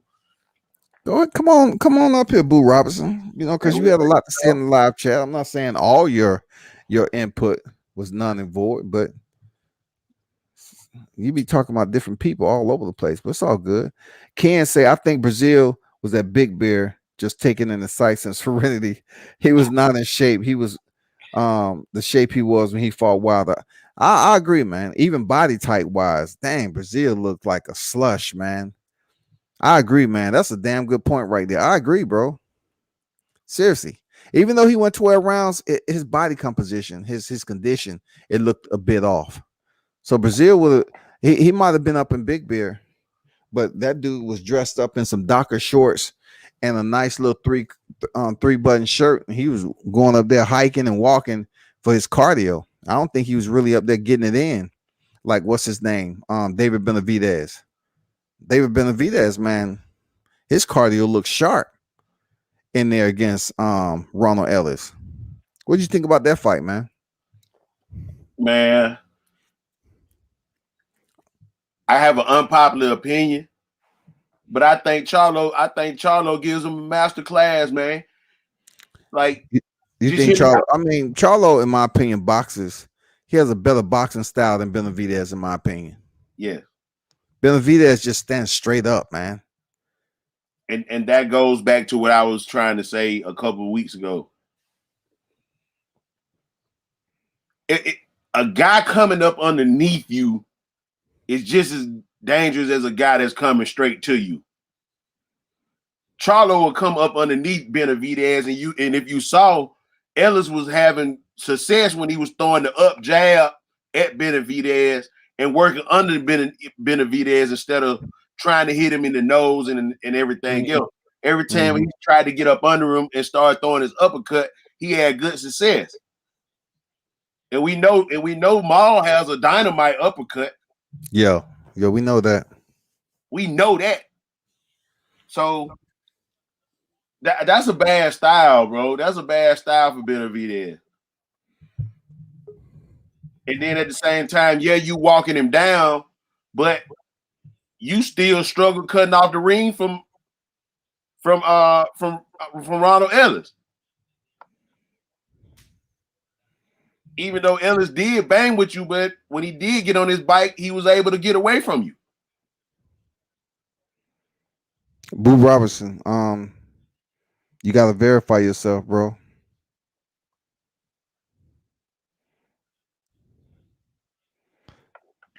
You have to verify yourself. It's not letting me bring you on.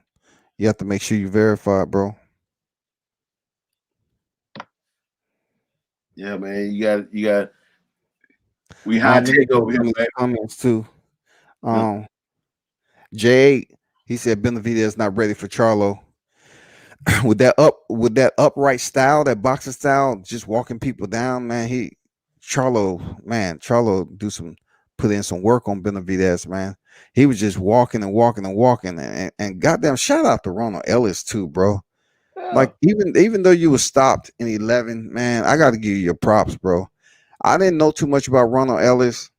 I did see a fight or two, but I got to give him his props for being tough, you know, and being able to box. Period. This dude can box. Period, man. And he was putting in some good, solid work against Benavidez. It's just when he was parked up against the ropes, I don't know if it was fatigue. He couldn't throw a counter, but he started taking that punishment up against the ropes, man. He looked like he was, you know what I'm saying? They need to get him up out of there. That fight reminded me of Ears Landed Lara, Jared Hurd.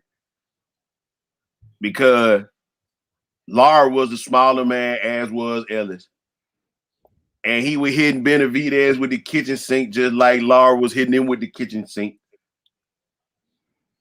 Dude was just too big. Boo Roberts, you need to connect your mic and cam before I can add you. Yeah, what's up, bro? Can you hear me now? Yeah, I can hear you. Roberts. Go ahead, Cook, man. You got the flow. I can't hear y'all yet, but I think y'all can hear me. I'm trying to get in. Yeah, go ahead, Cook. Just adjust your mic. Man. I don't know if you're on a computer or a telephone. I mean, a mobile phone.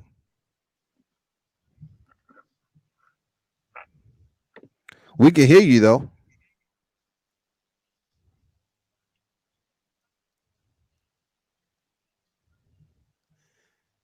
Go ahead. What you were saying, Dion? Go ahead. What you saying, man? Shoot, I was gonna let him cook, but nah. Okay. Can y'all hear me now? Yeah, we can hear you. Man. Go ahead, cook. Can you see me? We don't need to see you. No, it's just your avatar up there. We can't see you. Man, I'm so happy to be in here with y'all right now.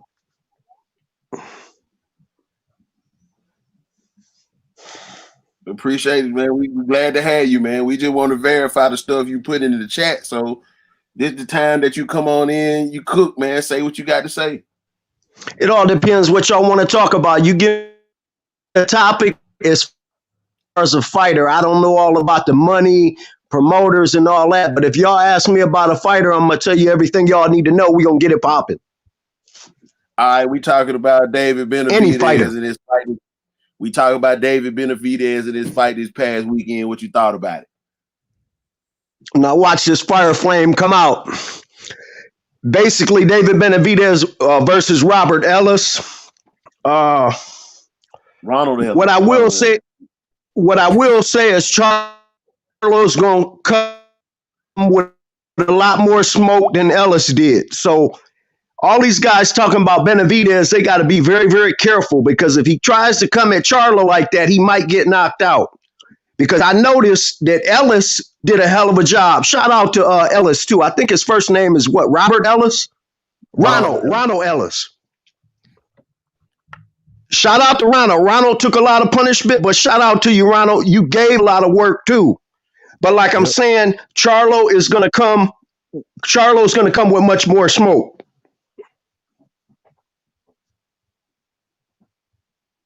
So do you see a tougher fight with Benavidez, being that he's a flat-footed fighter and like walking him down. So you saying potentially Charlo, if he's able to, well, he should be strong enough for 168 to slow down and get that respect from Benavidez. You think he might get knocked out maybe 8th, 9th round? What I will say is a lot of our Mexican fighters out here, when they like to talk about our brothers, they like to forget that we had the harder competition. I haven't seen Benavidez really fight anyone.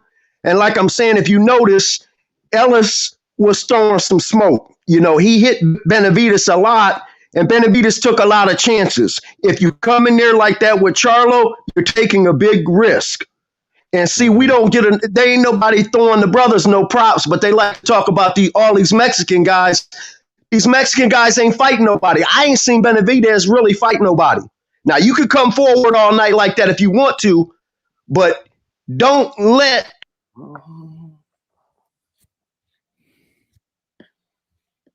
You there? You dropped out. I couldn't agree with that last part. I was just waiting till he finished. Yeah, I was gonna let him go. Robinson. Yeah, I'm back on. Okay, go ahead. Like I'm saying, Benavidez, he took a lot of chances against Ellis, and shout out to Ronald Ellis again. He put up a hell of a fight, but it's not going to be that easy against Charlo. Don't be so sure that Charlo is scared. Don't even think that for a minute. Charlo ain't worried about nobody. Nah, man, I just didn't agree with the statement you made saying that Benavidez ain't fought nobody. I can't do that. I can't go there. Go ahead and cook. Nah, I ain't gotta cook. I can, Darrell is somebody now. Yeah, Darrell is somebody there, Robert. You got to I just can't do you like that. Hey, and then look now. Hold on. You told me to cook, so I'm gonna cook now. Hey, look, I'm gonna keep you on code now. You can't talk about shout out to your Detroit homeboy and not know that Darrell somebody and he fought Benavidez. Now we gonna keep you on code. Okay, who trained Fury? The guy from Detroit, right? That was my beautiful brother that passed away. What was his name? Emmanuel Stewart. Yeah. But Darrell from Detroit too, though. Okay, well, like I say, I like Trump Gym too. So I mean, that's all I'm saying, bro. You can't say David Benavidez ain't fought nobody. and not acknowledge your own hometown. But who trained? Sugar Hill trains Darrell. He trains Darrell too. Yeah, Sugar Hill does train Darrell. That's a fact. Okay, now let me ask y'all a question. What shot him out for Fury and not shot him out for Darrell? Okay, I didn't know too much about Darrell, but I seen Benavidez make quick work of Darrell, but Charlo's not Darrell. But I mean, but you said Benavidez didn't fight nobody. That's all I was refuting. Darrell is somebody. So let me ask you a question. If you had to pick one person's resume, are you telling me right now that Benavidez has beat more better fighters than Charlo? I would have to disagree with you. I'd take Charlo's resume any day.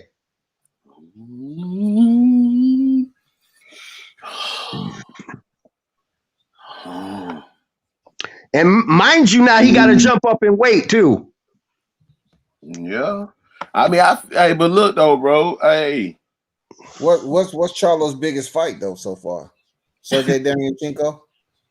And that was a hell of a fight. And you know what they're saying about Derevyanchenko?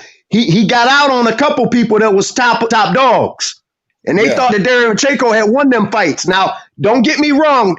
Derevyanchenko exposed Charlo to a point, but they said that Charlo did his thing. I seen the fight, and it was a very close.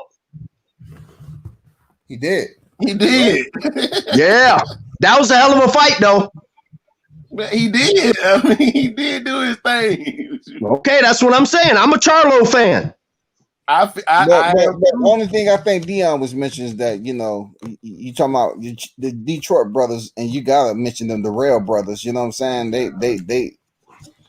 They've been in there with Benavidez, and goddamn it, he was putting on a damn good account of himself in there with Benavidez. I ain't gonna lie, he wasn't no J Love now. He wasn't no J Love in there with damn Benavidez. You said the Rail on a good account of himself. Yeah, I thought so. Absolutely. Before he got stopped from Ronald Gabriel, because I had a good account of himself. Okay, because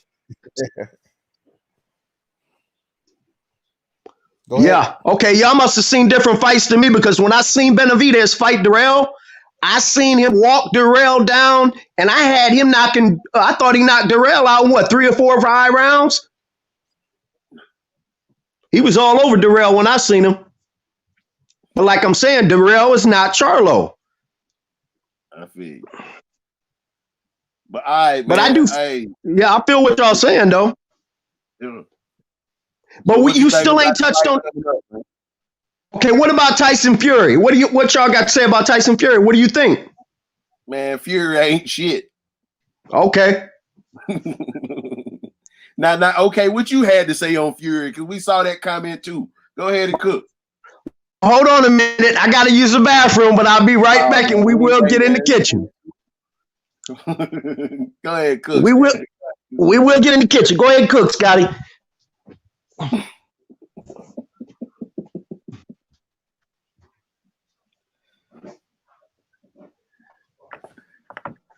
Well, I cook, man. Yeah, J8, man. I agree, man. He must not have seen the fight. And King Mitch, I agree too, man. I just had to ask the question though, but it is what it is.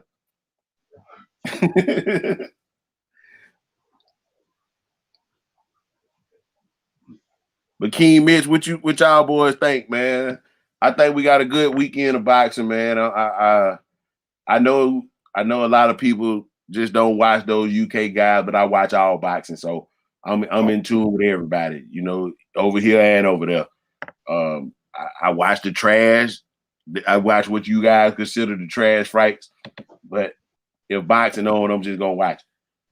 I was impressed with Maul. Win over Chinko. I thought it was going to be a tougher fight for him. Yeah, man. Canelo didn't vacate that IBF 160-pound title for nothing. I say that. He didn't vacate that belt for nothing. So it had to be something to Devenchenko. And then once we saw what Devenchenko did to Triple G in that fight, which I still claim that he had him, I still got my scorecard. I had him beating Triple G. Darrell is no bum, but he's not a top tier fighter at this point. However, I did have him beating Tyrone Davis. Yeah, I can agree with that too. But you know, they got some plans for both of them. Look like it. That's what them split draws be about sometimes. Because I thought I test judging the fight. I did think Darrell was doing a good job versus Davis. Davis was getting some good work too.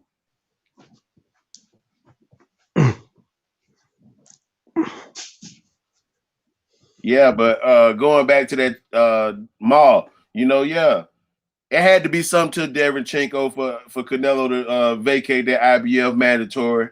So I also like how Maul's. Yeah, he did look good versus Chenko. You know, it was a guy that was coming straight at him with a lot of aggressive movements, aggressive action to him. So it did allow him to counter, slip a lot of stuff, and do what Maul does. It kind of brought out his style a little bit more instead of him just, you know, just thoroughly out jabbing folks. Core brought out his style a little bit too. That's why I think, you know, even with Benavidez with just the pure overall strength, I think Maul working up underneath Benavidez doesn't have an answer to it, because you have a long torso and then you fight straight up and down. You know, just like Floyd used to always say, he straight up and down, no special effects. You know, yeah, you have fast hands, but you have to be in the mid distance. But I think Maul has enough slickness and savvy to make him miss on the inside and make him pay and bang with him and smother a lot of that stuff that he does do. So it'll be a good contrast in the styles. You know what? I'll be there for it. You know what? I'm glad you mentioned that. What I will say about that fight is I like your points about what you said, that Maul could slip a lot of that stuff. David Benavidez better hope that Maul don't train to box. If he trains to box, Benavidez will have problems, because as my brother said, I think Michael Johnson or my brother WC, he was saying that Benavidez is flat-footed. I remember he made that comment earlier tonight, and he's exactly right. Now, see, that's what I'm saying. Now, you come in there and start boxing a little bit. You see what Terrence Crawford did to Jose Benavidez, his little brother. Terrence Crawford boxed him and then ended up knocking him out, I believe, in the 11th or 12th round. And if you box, if Maul trains to box, Maul will eat him up. And I agree with you 100%, but Benavidez is flat-footed. Yeah. You know, he can't move that well, which, as we know, it's the same. Now, we don't want to start talking. No, it's the same thing with Canelo to me, because, yeah, Canelo is slick upper body wise, but his feet, he has real slow feet. So even if you just stand in front of him and turn him a couple times and just reset him, you offset a lot of the stuff he does, because now he won't be where he needs to be to transfer power kinesthetically. That's what I'm saying. Because same thing with Benavidez, but Benavidez, he just coming in weight bullying folks. He walking straight forward. He walking straight forward to you. You just gotta have enough to slow him down. That's good cooking. I agree with you 100%. And like I said, if Maul comes in there to box, Benavidez is in trouble. You see what Terrence Crawford did to his little brother. He thought he was going to just come in with all them a little bit of hard punches, and that's going to do something. Them Charlos is too physically strong. If you look at their physical body strength, they're stronger than a lot of these fighters. And these guys are getting on these comments in these podcasts, and they're not giving them Charlos enough credit, and they're definitely not giving Terrence Crawford enough credit. I laugh at what they say, and they don't know nothing about boxing. I've been watching for 34 years plus. I feel you, man. Word coming. Anybody that, hey.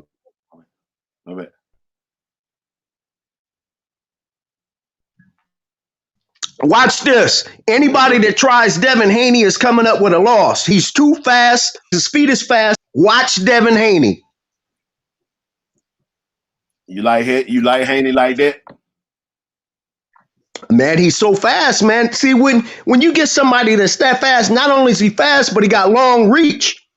He's a smart young man. His father's in his corner. And right now, he's sharp as a razor.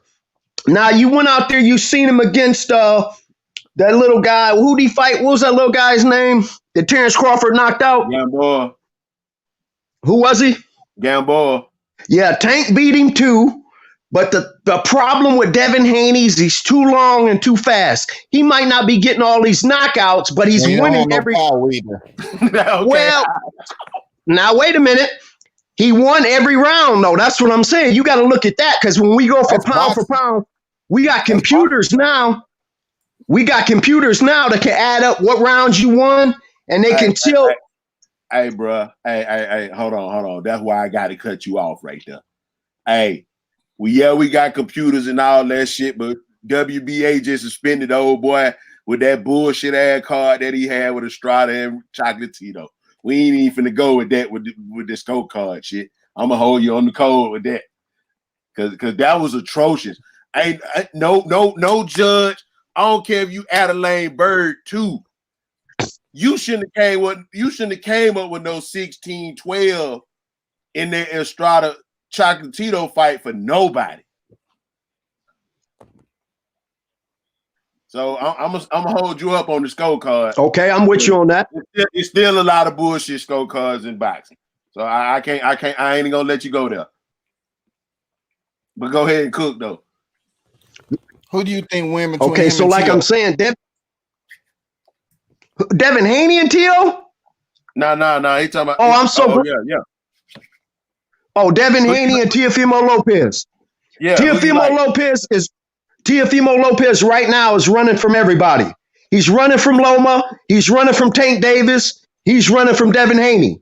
They don't want no smoke with Devin Haney. They don't want no smoke with Tank. Come on, man. Hey, look, he won't give Loma a fight back. And when Loma fought back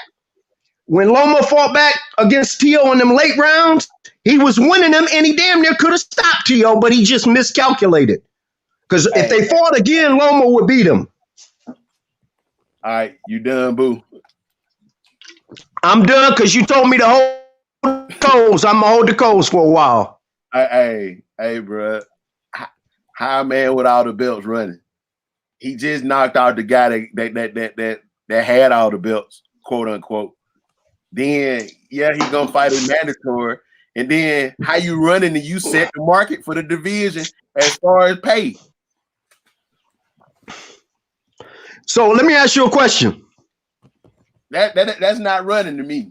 But go ahead. Let me ask you a question. Why is Errol Spence holding up the fight with Crawford? So we off Tio and that Haney. I just want to know. I mean, we gotta stay on one topic, bro. Okay, let's stick with Tio. We let you cook, but we gotta stay somewhere. Okay, so I just want to know, like, now let me ask you a question, and then you. Hey Robinson, what two strengths you think coming from Devin Haney that takes him past Teofimo Lopez if they fight? His reach, his ring IQ. His Devin Haney's biggest strength, I'm gonna tell you right now, he's not overconfident. Teofimo Lopez is overconfident. He got a couple lucky knockouts. Devin Haney got reach, foot speed, and hand speed on Teofimo, and he will smoke Teofimo. So now wait a minute. Now I'm not done. Now wait a minute. Teofimo, remember, he only got one more fight to live. Kambosis. Once Teofimo is done with Kambosis, it's over. It's over. Where you gonna go now? You gonna try Devin Haney? He'll end your career. Y'all know it. Devin Haney couldn't end the old man career. How you gonna end Tio's career? Better you. I'm about to tell you right now, and you're gonna be shocked when I say this. At least Tank knocked him down 4 times. That Tank knocked who down 4 times? Yeah, boy. Well, he did. I love Tank. I'm a Tank fan. But I don't want to. But Haney went the distance, and I don't think he knocked him down that time, did he? He didn't have to. He didn't lose one round. Tank didn't lose a round. What you talking about? I agree with you there, but let me ask you a question. Name one fighter in professional boxing that beats Devin Haney besides Terrence Crawford. Teofimo Lopez. You joking now. You trying to get me to cook. No. All right. Hey, we fuck with T.O. Okay. T.O. get plenty love over here. Shout out to Pop, too. Yeah. I mean, you know, when you talk about much resume, respect. Because I know who has a better resume that Robin, so I can know if you legit or not. Who has a better resume, Devin Haney or Teofimo Lopez? I give Teofimo the resume, but nobody in the boxing can beat Devin Haney, and you know that because I know you know boxing. Now, if you rock with somebody, I gotta rock with him because you let me on. I'm gonna let y'all cook, man. I gotta light me a Newport up. Y'all done got me going. You just got us going, man. Hey, well, you know, it's all recorded, you know, and anybody that's got boxing. Now we respect your opinion, bro. It's just, you know, we just respectfully disagree with a lot of the stuff you were saying.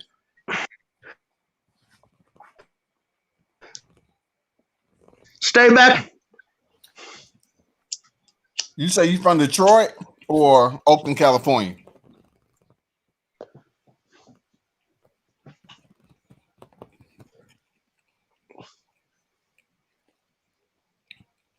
Roberts.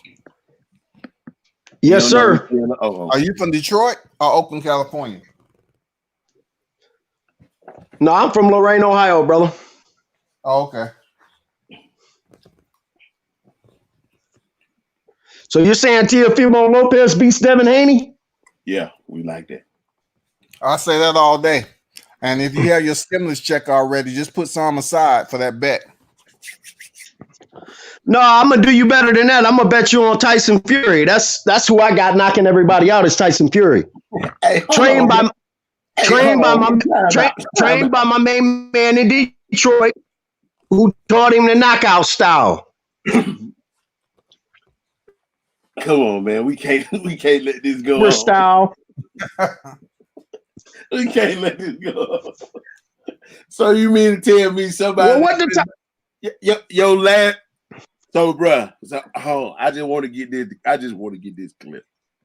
So you mean to tell me, in one training camp,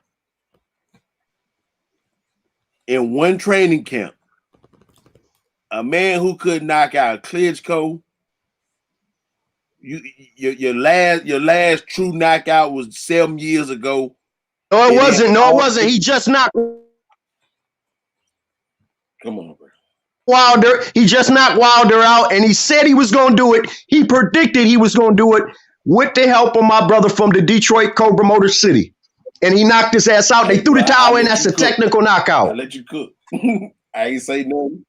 And I'm gonna tell you. And guess what? Hey, do you remember when the Andy Ruiz knocked Joshua out? Yeah, I called that one. I can't even lie. I called that one. And guess what? And guess what Fury gonna do when he fights Joshua? Fury is gonna train to knock him out.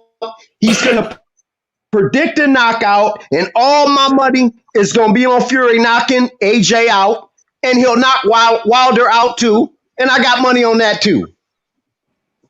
Okay. And I admit Tyson Fury cheated, which I don't know if it was an accident or he did it on purpose. Hey, come on, bro. What we got going here? So okay, you admit he cheated, but he got him out of there. I admit my whole point. I admit to the whole United States of America that he cheated, but I don't know what was going on. I don't know the inside tape. I don't know if he meant to do it, if it was an accident, if he'd been used to doing it, because I did see a picture of a previous fight when that glove was kind of pulled off his hand and he was working with the side of his hand. But I'll say one thing. My brother from Detroit trained Tyson Fury to knock Wilder out, and exactly what Tyson Fury said he was going to do, come forward, beat him up, and knock him out. He did that. And this is live, and this is recorded. So what's your definition of knocking out? Because last time I checked, he was throwing punches when Kenny Bailey stopped the fight. The towel was thrown. My definition of a technical knockout, when I say TKO, I mean this. If my fighter and your fighter go at it and I throw the towel in, you've TKO'd me. If I throw the white towel in, that is a TKO, which in Boo Robinson's book, a technical knockout is a knockout. And that's exactly what he told Boo Robinson he was going to do. Y'all ain't going to take that from Tyson Fury because he said he was going to knock him out. Now, if they fight again, my money says he'll knock him out. But he going to knock AJ out. I guarantee you that. AJ got no smoke coming with Fury. Well, you definitely ain't going to get me betting against you for Anthony Joshua. It ain't going to happen. All money ain't good money. I just don't bet, on either one of them unless they facing Wilder. That's it. Hey, Boo Robinson, bro, I can't let you come over here and break code like you doing, man. I can't let you do it. Because, bro, you all over the place. You admit Fury cheated, but it's a TKO in your book. Man, I don't want to live by your book if that's what it is. Come on, man. I mean, Fury ain't knocked nobody out since 14. And then all of a sudden you just get with Sugar Hill in one training camp with no tune-up? No tune-up. One training camp and no tune-up. Come on, bro. Come on, man. I'm done. How did he do it? I don't know. Sugar Hill a bad man, though. You got to give it to him.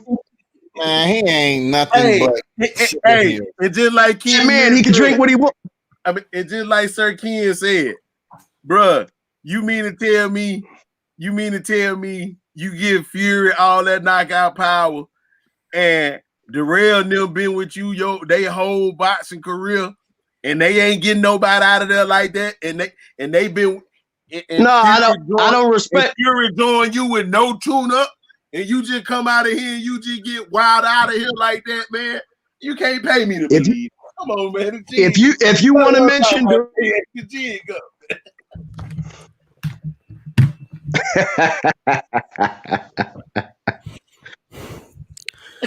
if you want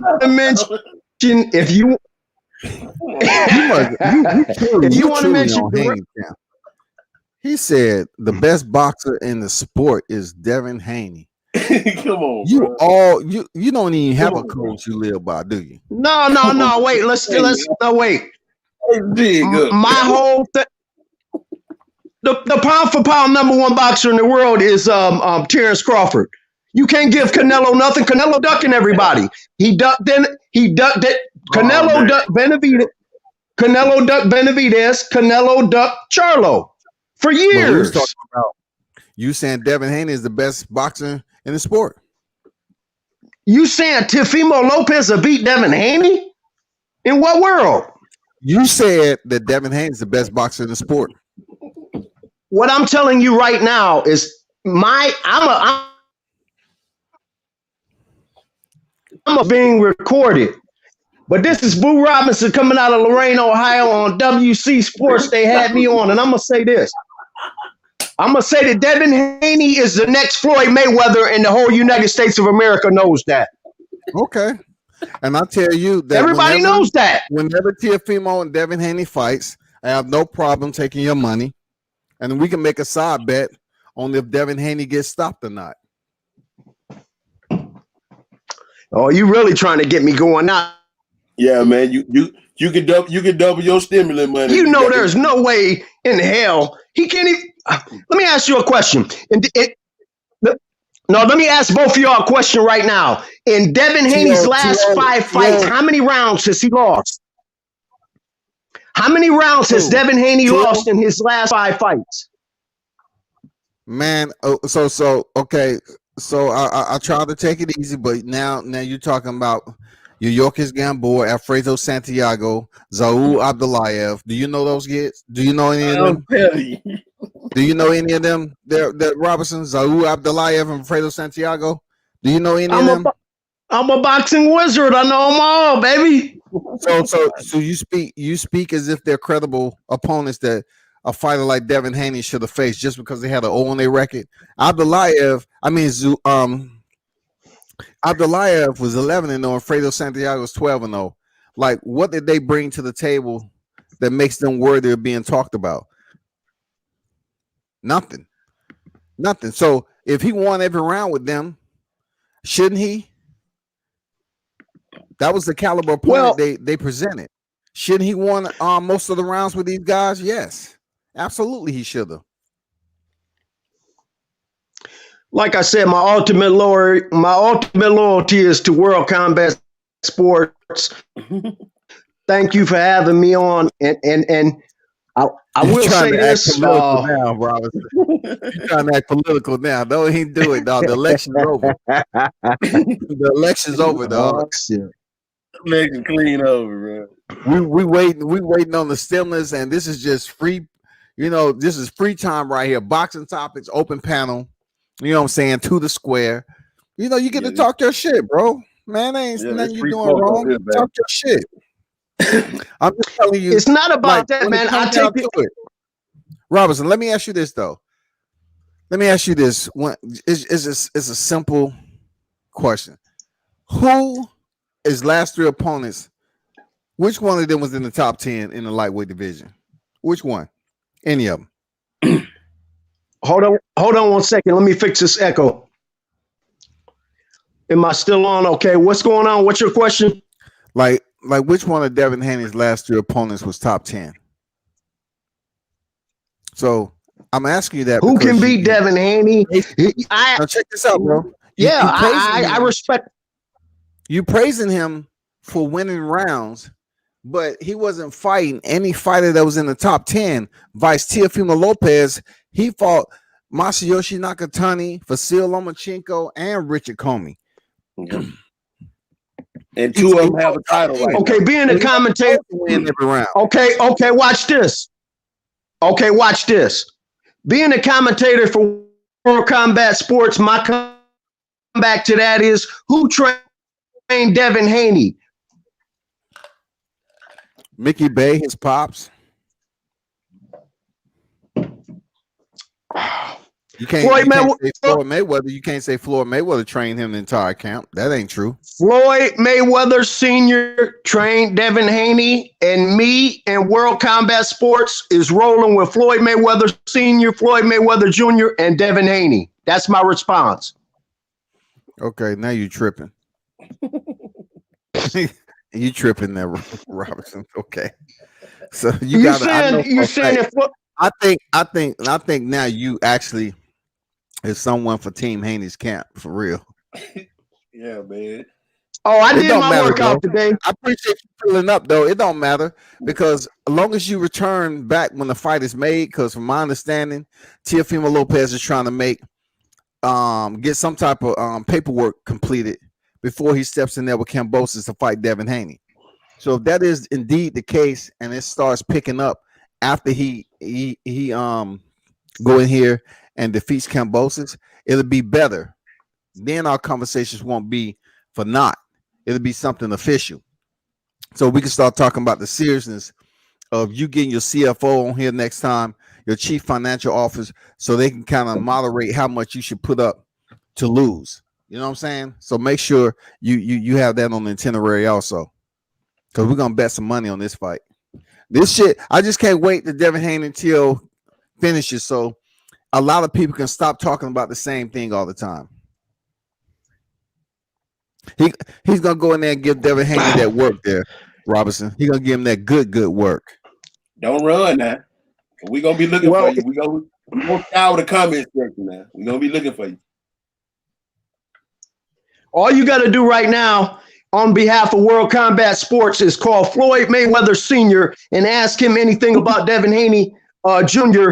And he's going to tell you. They all been running from Devin Haney, and that's what we at World Combat Sports represent. They've been ducking Devin Haney. Y'all know it. They've been ducking Haney. This is a free day to just do anything. I wasn't about to say free smoke, that Major Key. Why didn't he fight? Why didn't he fight Devin Haney right now? Why did he go to Kambosis? Because this is mandatory. He has to. Yeah. Thank you. Yeah, because this is mandatory. Because hey, y'all let that shit go with Canelo. So no, it's not as mandatory. Y'all know better than that. It is mandatory, man. I can tell you somebody that's not as mandatory. Devin Haney's not as mandatory. I can tell you that. Hey, check this out. Okay, tell me this, but your boy in the background getting real quiet when I tell him about him turning down that $4 million to fight Devin Haney when Devin Haney Sr. was telling the whole story.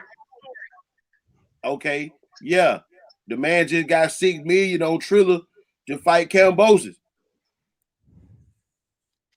Well, the purse got $6 million. But so how much is he getting paid? What you mean? What 3.9 something? Did you see a contract? Did you see a contract? Because them Haney's always talking about they send paperwork and there's something else to it. You know, did you see a contract that they sent him $4 million? And plus, I tell you what do they gain? 2016. Check this out. What do they gain fighting Devin Haney for his belt that's not even a higher belt of superiority in the ranking structure? You know, that's a super title. Believe it or not, the franchise belt is a super title when it comes to the WBC in this weight class. So why would they go backwards?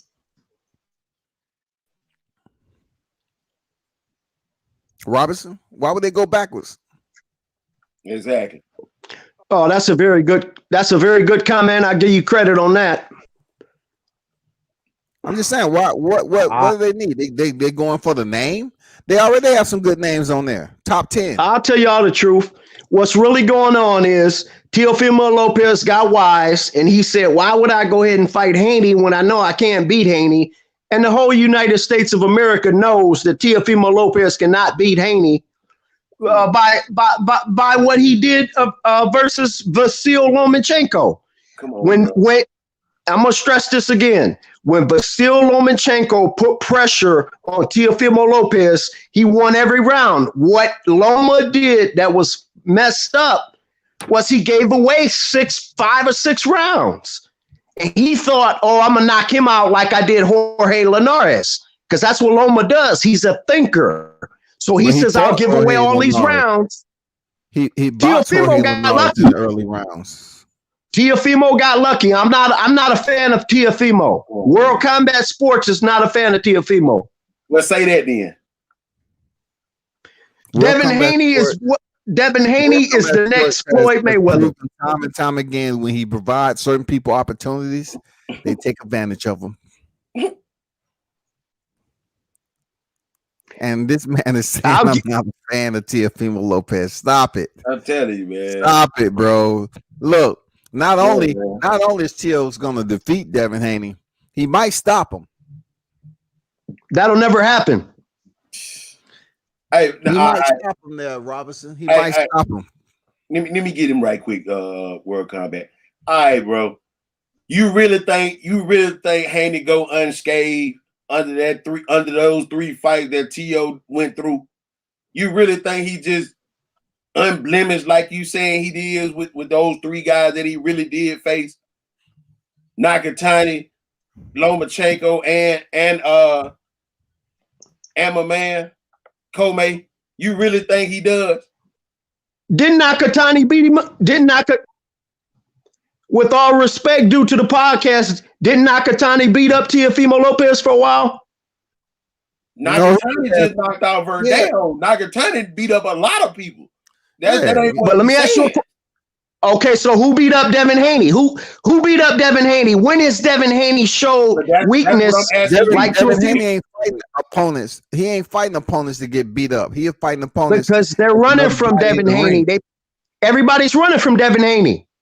No, they ain't. People running. Look, people are running into the ring, to get a fight with Devin Haney because they know they can cash that check. You know what I'm saying? They don't have to worry about getting knocked out. Why don't people want to fight Devin Haney? So you're telling me right now on a live podcast that Errol Spence is not running from Terrence Crawford? Man, you all over the place, bro. I'm asking. You done jumped 2 divisions, bro. We at 135.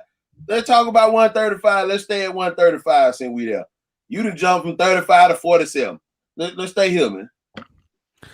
So like I said, you're comfortable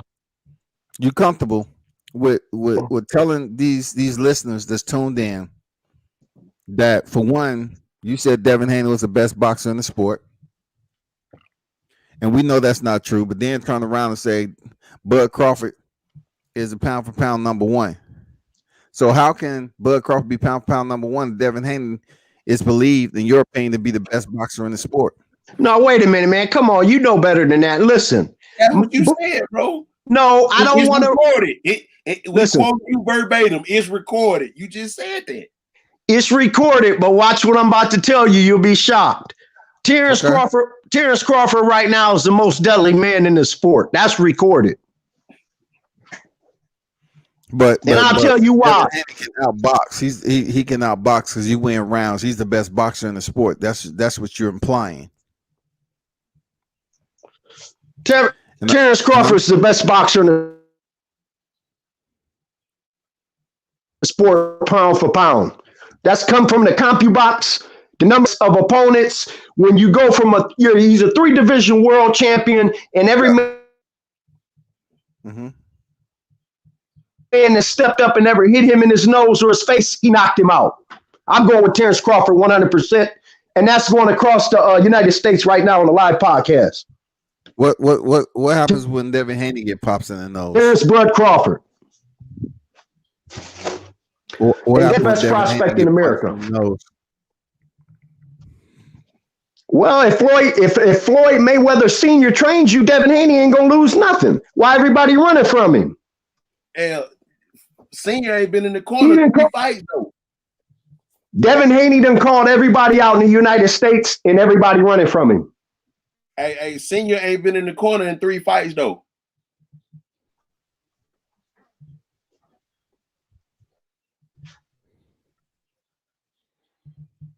I know Team Teo is no way, shape, or form sprinting anywhere opposite direction for making a fight with Devin Haney. Like I said before, I really wish the fight would happen soon this year so we can just consummate all the doubt and optimism that people may have on who will win.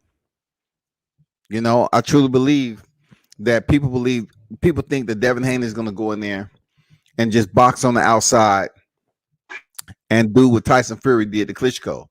Make it a boring fight. Unwilling to engage, just go in there, pop shot, jab, jab, jab. It's not going to work out that way, man. It's not going to work out that way. He's going to get broke down. Devin Haney's going to get broke down, man. That pressure is going to get to him. Pressure burst pipes. And definitely it's going to break Haney that night.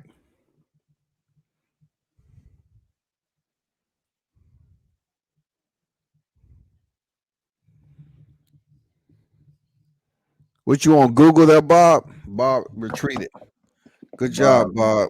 Bob need to quit, man. Bob up here going from cruiserweight down to goddamn mini-weight. Up from mini-weight to bantamweight. Up to heavy.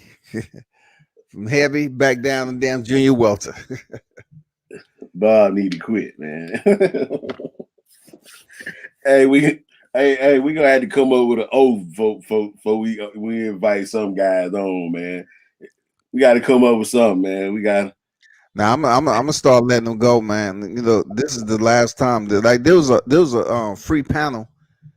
It was just a free panel to chop it up. Everybody there? Yeah, there you go, man. All right, I'm back on. You gotta have your internet together now, baby.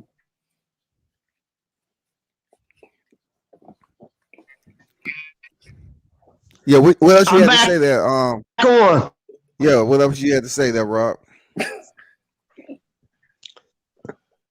Now, what we talking about? Devin Haney? No, I don't think you want to talk about Devin Haney no more because you pretty much understand the reality of it.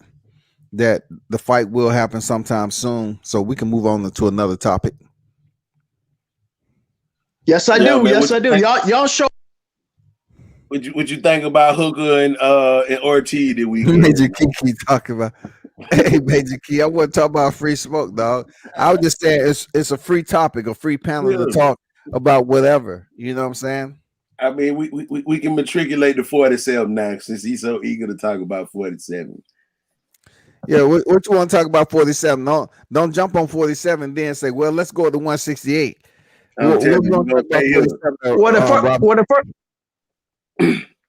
The first thing I got to do is I got to send out my brother Keen Mitch a shout out from WC World Combat Sports. He said, "Slow down, Boo." So Boo Robinson got to slow down, man. Unless y'all want to talk about Shakur Stevenson. Hey, since you keep talking about the lighter weights, I'm a goddamn, let my boy pull up J8. And do you know who Michael Williams Jr. is? There, you know who Michael Williams Jr. is? Do I know who is? Michael Williams Jr. Never heard of that name. You had to. He called out Devin Haney, and they ducked the smoke.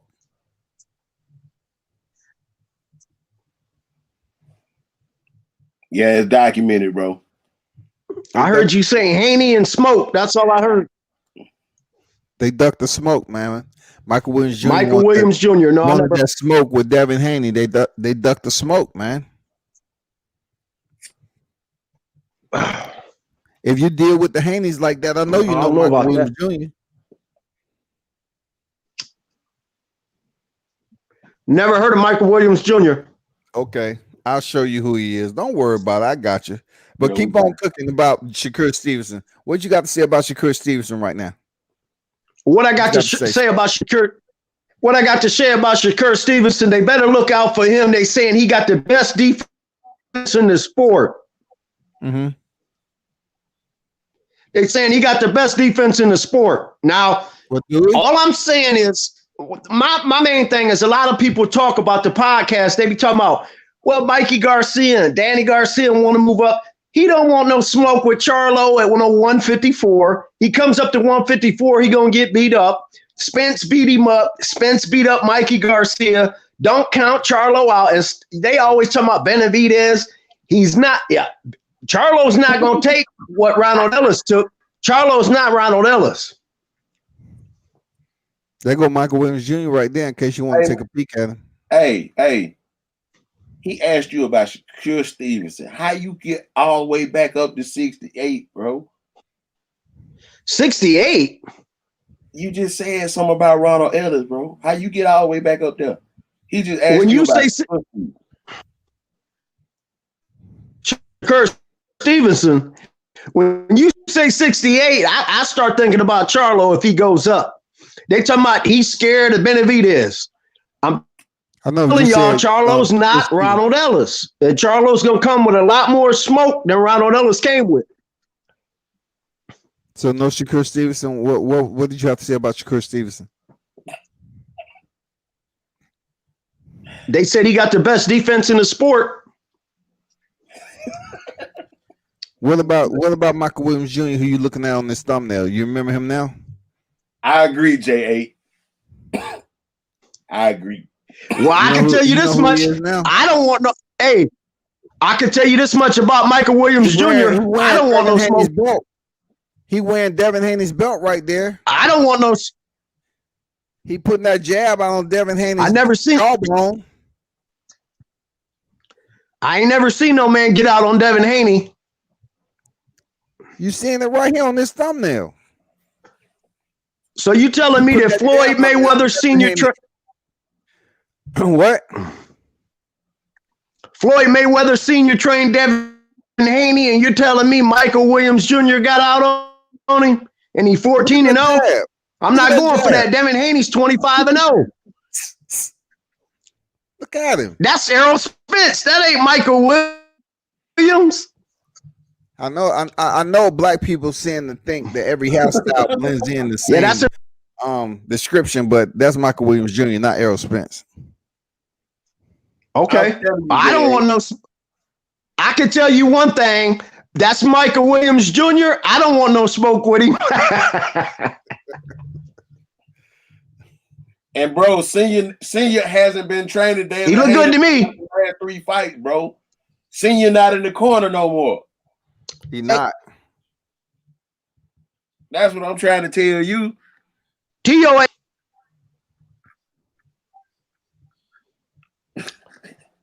T.O. ain't got nothing coming. Okay, we got you. We'll leave that alone because the fight ain't nowhere near being made. We'll leave that alone, man, bro. Just make sure you around because we want all them bets, man. Want all them bets. We want all them bets. Don't go nowhere, Shawty. Don't go nowhere. Don't come over here acting like you got selective amnesia because you be forgetting. Stay close. Stay close.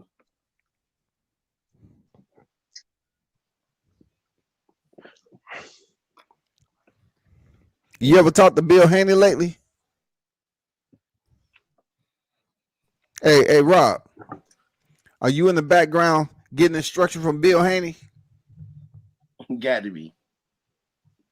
Have I seen anything from Bill Haney?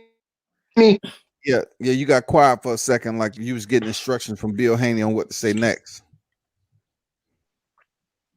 No, I know Floyd Mayweather Sr. told me to let y'all know that he trained Devin Haney. And as far as Bill Haney's concerned, my hat's off to him because he's done more for the sport than a lot of people. And Michael Williams let you know that he one of the best ever in the sport to do it, and that's Roy Jones Jr. That's Michael Williams Jr.'s trainer. Well, if Michael Williams Jr. is trained by Roy Jones, I take my hat off to him. I have Roy Jones Jr. as being the greatest of all time I've ever seen in my lifetime. I'm 46 years old. I've never seen a fighter better than Roy Jones Jr. in his prime, ever. And if I had to give it to somebody, it would be Floyd Mayweather Jr. I got you. I've never seen nobody better than Roy Jones Jr. And my brother, Max Kellerman, he said the same thing. He said he'd never seen nobody better than Roy Jones Jr. in his prime. And shout out to Bernard Hopkins too, while we on the subject, my number one dog, one of the best ever. My grandfather's name was Bernard. I'm black and white. On the white side, my grandfather was Bernard. Hey, World Combat, man, drop that link for Major Key Boxing, man. Major Key's, he was trying to get the link, man. Major Key keep talking about I said free smoke. I ain't about to say no free smoke, dog. But hey, Bud Crawford said it's free smoke.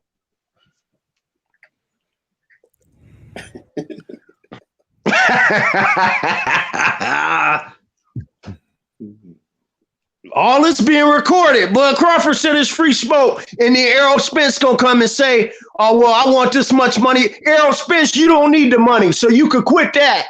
You don't need the money. I agree with all that. You know, I'm for Terrence Crawford in the first place. Yeah, don't talk about no money when you're talking about the greatest fight in 30 years. It ain't about money. You're going to get the money anyway, Spence. So you can forget that. You dodging Crawford. Man, hey, shout out to Bo Mac. And while you talking, don't be mad. Don't be mad when T.O. 80-20 Devin either now. Mm-hmm. That seriously can happen. Don't be mad about what? If don't be mad about what? Devin, if Devin, T.O. 80-20 Devin. What's going on, Major Key? Did I get to the right class and free time? Yeah, man, you can go ahead and cook, man. I guess because Boo Robinson ain't talking about that, man. He over here tripping. Like, what's the point? Because I heard a lot of disagreements, but the last one was Roy Jones, which wasn't the whole thing I was hearing earlier. Because of course I believe Roy Jones is one of the top, but that's not what I heard earlier. So what Thanks exactly for are joining we? free time. Thanks for joining the free panel free time. Yeah, exactly. The free panel, free time. You know what I'm saying? I enjoy these times. What you want to cook on there, Major Key, man? What you But heard? that's what I'm trying to say. So exactly, because I heard a lot of like going back and forth with the brothers here. You know what I'm saying? At PCL, by the way. Okay. So the Devin Haney situation, right? What are we talking about exactly? Like what's each of y'all's point of view? What was the exact debate? Because I kind of was bouncing around towns, and I came over here, kind of just like stuck my foot in the ground and just stood here. But it was kind of already in the midst of y'all like going back and forth, so I really didn't get the gist of it. And I think a lot of people probably didn't get the gist at the end. It's just a cliff note. Is this? Robinson believes that since Devin Haney is trained by Floyd Mayweather, I don't think Floyd Mayweather Sr. trained him in a bit, but back in the day he did. He came up, and yes, he did get training from Senior and Junior. He did. But at this point in time right now, he's saying at one stage in his narrative, he said that Devin Haney was the best boxer in the sport, hands down. Okay, so that's Rob, right? You said that was Rob? Yeah, Boo Robinson. Okay, and then what was the other gentleman's point of view? No, Dion was just talking. He didn't have a point of view. Oh shit. I'm gonna be honest with you, though, Rob. Like nobody needs a point of view right there, because it's kind of it's blasphemy what you're saying, that Devin Haney is like the best boxer in boxing right now. That is completely out of left field. You have to, like, you can't get mad if somebody says that you're a fanboy when you say something like that, because otherwise, like, you're not understanding. And I apologize. There's a muscle car passing by, but. Yeah, you got to understand that when you say something like that, man, and you have so many other people that have legit skills and have already done so much more, like if you look at most people's pound for pound list, realistically, nobody even has him in the top 10. And you're talking about he's your number one? Okay, let me respond to that. Let me respond to that. Not pound for pound. Can I respond to that? Hold on. Can I respond to what you just said?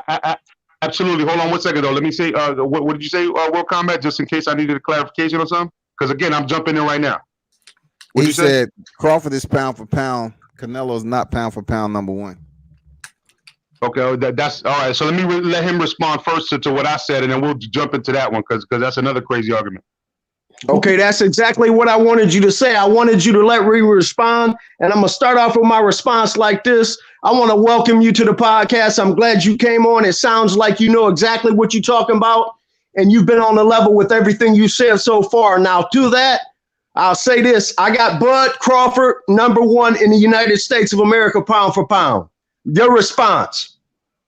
So what you're trying to say is that you don't recognize Canelo as number one pound for pound in the United States? Are we playing semantics, or are you saying in the world? We don't place, okay, my response to that is on World Combat Sports, we don't play semantics. We're on live right now. Plenty of time, so I shut down semantics. That's why I was trying to let you know that if you're playing semantics, we're going to shut that down. But are you saying you're not playing semantics, right? Okay, can I have the floor? Can I speak? Sure. So just clarify that one, though. So you're talking about United States or worldwide? Okay, as Floyd Mayweather said when he was talking to Brian Kenny, I'm on World Combat Sports. Can I speak my piece? Now, with that, the first thing I'm going to get to is what you said. I got Bud Crawford, pound for pound, number one in the United States of America. Your response? I already responded to that one, so continue, brother. Okay, what you got to say about Bud Crawford being pound for pound? You agree or disagree? I don't agree that Canelo is even in the Canelo ducked Benavidez and Charlo. I think Bud Crawford has ducked no one. In the world. That's what I was trying to clarify. Pound for pound, number one in the world. Canelo Alvarez. What do you say to that, sir? I say Terrence Bud Crawford with respect. And like I said, thank you. It sounds like you know what you're talking about. But my opinion is Terrence Bud Crawford. Number one pound for pound in the United States. In the world, I'm asking. Good response. In the world. You're right. In the world. Crickets. I'm asking you directly. I've asked you like 4 times already. In the world. All right. I guess you agree. There's silent Bud approval at Crawford, this man, point. pound for pound in the world. It's silent approval at this point. Bro, wow. All right, man. I'm just saying, I guess there's no reason to continue this conversation because, I mean, I was going to give you the opportunity to legitimize your conversation with saying why Terrence Crawford is the best in the world, but you don't even agree he's the best in the world. Because I can prove to you I have factual evidence on behalf of World Combat Sports that Canelo has ducked Charlo and he's ducked Benavidez, and he's been taking easy fights for the last 5 years. What's your response? I could debate that all night long. So what I'm saying to you again is Canelo number one in the world, or is Terrence Crawford in the world? Crickets. Bud Crawford is pound for pound by all of the boxing experts in the world. He's the number one boxer pound for pound in the world. Canelo can't be number one pound for pound if he's been ducking everybody for 5 years. Nah, man, you got him pound for pound number one on ESPN because guess what? Top Rank works with ESPN. That's the only place you're going to find a pound for pound number one. So talk to me about something else. I'm going to talk to you about athletes, and I'm going to talk to you about boxing on behalf of World Combat Sports. I'm not going to talk to you about Canelo, who's been ducking people for 5 years. Why didn't Canelo fight Benavidez, or why didn't Canelo fight Charlo already? And who is Bud Crawford ducked? No one. So, number one, let me explain to you right now. World Combat can stand by this. I'm an actual big Bud Crawford fan, but I don't feel like he's number one over Canelo. So if you want to try to fall down that rabbit hole, man, you got a whole thing coming to you. But when we're talking about Canelo, don't tell me that he ducked somebody by fighting the number one 168-pounder, lining up a free fight basically because he usually only fights in May and September, but instead he gave us a free fight to get the mandatory out of the way so he could go ahead and fight the next person to get the third belt. Okay, so don't tell me about he's ducking somebody when he already fought the number one at 168. He made your Durham the number one. He works for that sanctioning body.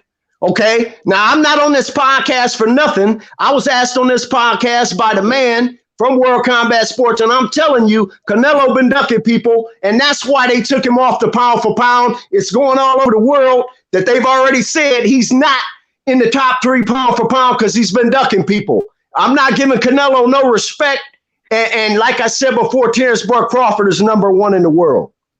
All right, well, we're not going to sit here and talk about who made, World Combat Sport the most fucking moist chocolate chip cookies. You know what I'm saying? Because I chop it up with him, too. So when we talking about facts, World Combat Sports said Canelo is the top pound for pound. So I don't know why you keep on saying World Combat Sports if I'm agreeing. Canelo is the pound for pound. Yeah, I know, but he's trying to switch it up. So I'm just trying to talk my shit. You know what I mean? You know, it's all fun, by the way. But it's all fun, by the way. I'm not mad at all. Don't get it twisted at all. But we're gonna cook on this. If you want to cook, let's cook on this, right? Because you're talking about Yildirim, right? So let's get to the meat and potatoes of this whole conversation. So after beating Kovalev, and let me finish this whole thing because I'm gonna break it down to you. After fighting Kovalev, Canelo decided to go down to 168 because he skipped 2 weight classes. Probably felt like, hey, you know what? My power's not the same at this weight class. Let me move down, see how I feel at this weight class. He went and because he was the franchise champion. By the way, he's already left that alone. He dropped the franchise championship, so you can't even blame that on him anymore because he's seen that they was getting disrespected, and he's like, you know what? Let me just do what I need to do. And so, with that being said, David Benavidez lost it on the scales. The same person you just mentioned lost it on the scales. Okay, so when he goes and fights and finally gets a fight with Callum Smith because other people were ducking him. Okay, and you say everybody's he's ducking everybody else. When they ducked him, he went and finally got a fight with Callum Smith. Okay, a week before the fight, the WBC says, okay. Oh, well, hold on. Let me backtrack. So when he put his name in the hat, and of course he was going to be able to put his name in the hat because he was the franchise champion. So he put his name in the hat for WBC. One of the perks of the WBC franchise is that you can move up and down and put your name in the hat first. Okay, so obviously once he put his name in the hat, he was already going to get picked. And then it was up to the WBC to pick whoever else he was going to fight. They picked Anthony Yildirim. Does he deserve that? No, I don't believe so.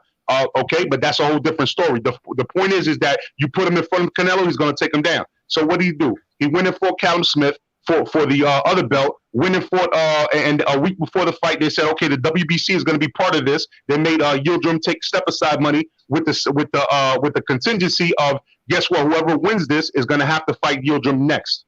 Okay, what did he do? He gave us a free fight pretty much in February. If you had the zone, it's a free fight. He gave us a free fight because he usually only fights in May and September. Now he got that out the way. He beat him, and boom. Now we got May coming up with Billy Joe Saunders, another belt holder. Then he wants Caleb Plant after that. Okay, so you can't get mad at this dude and saying he's ducking anybody when he's trying to become undisputed. That's absolutely nuts.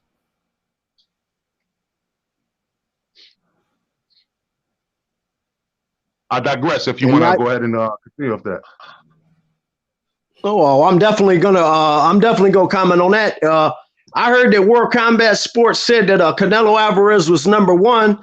I would have to digress. If World Combat Sports says Canelo's number one, I'm rolling with World Combat Sports all the way. I just want to let you know, from me to you, I'm glad you came on here. You got a lot of boxing knowledge, but Boo Robinson wants to say, why did Canelo give up that belt instead of fighting Jermell Charlo?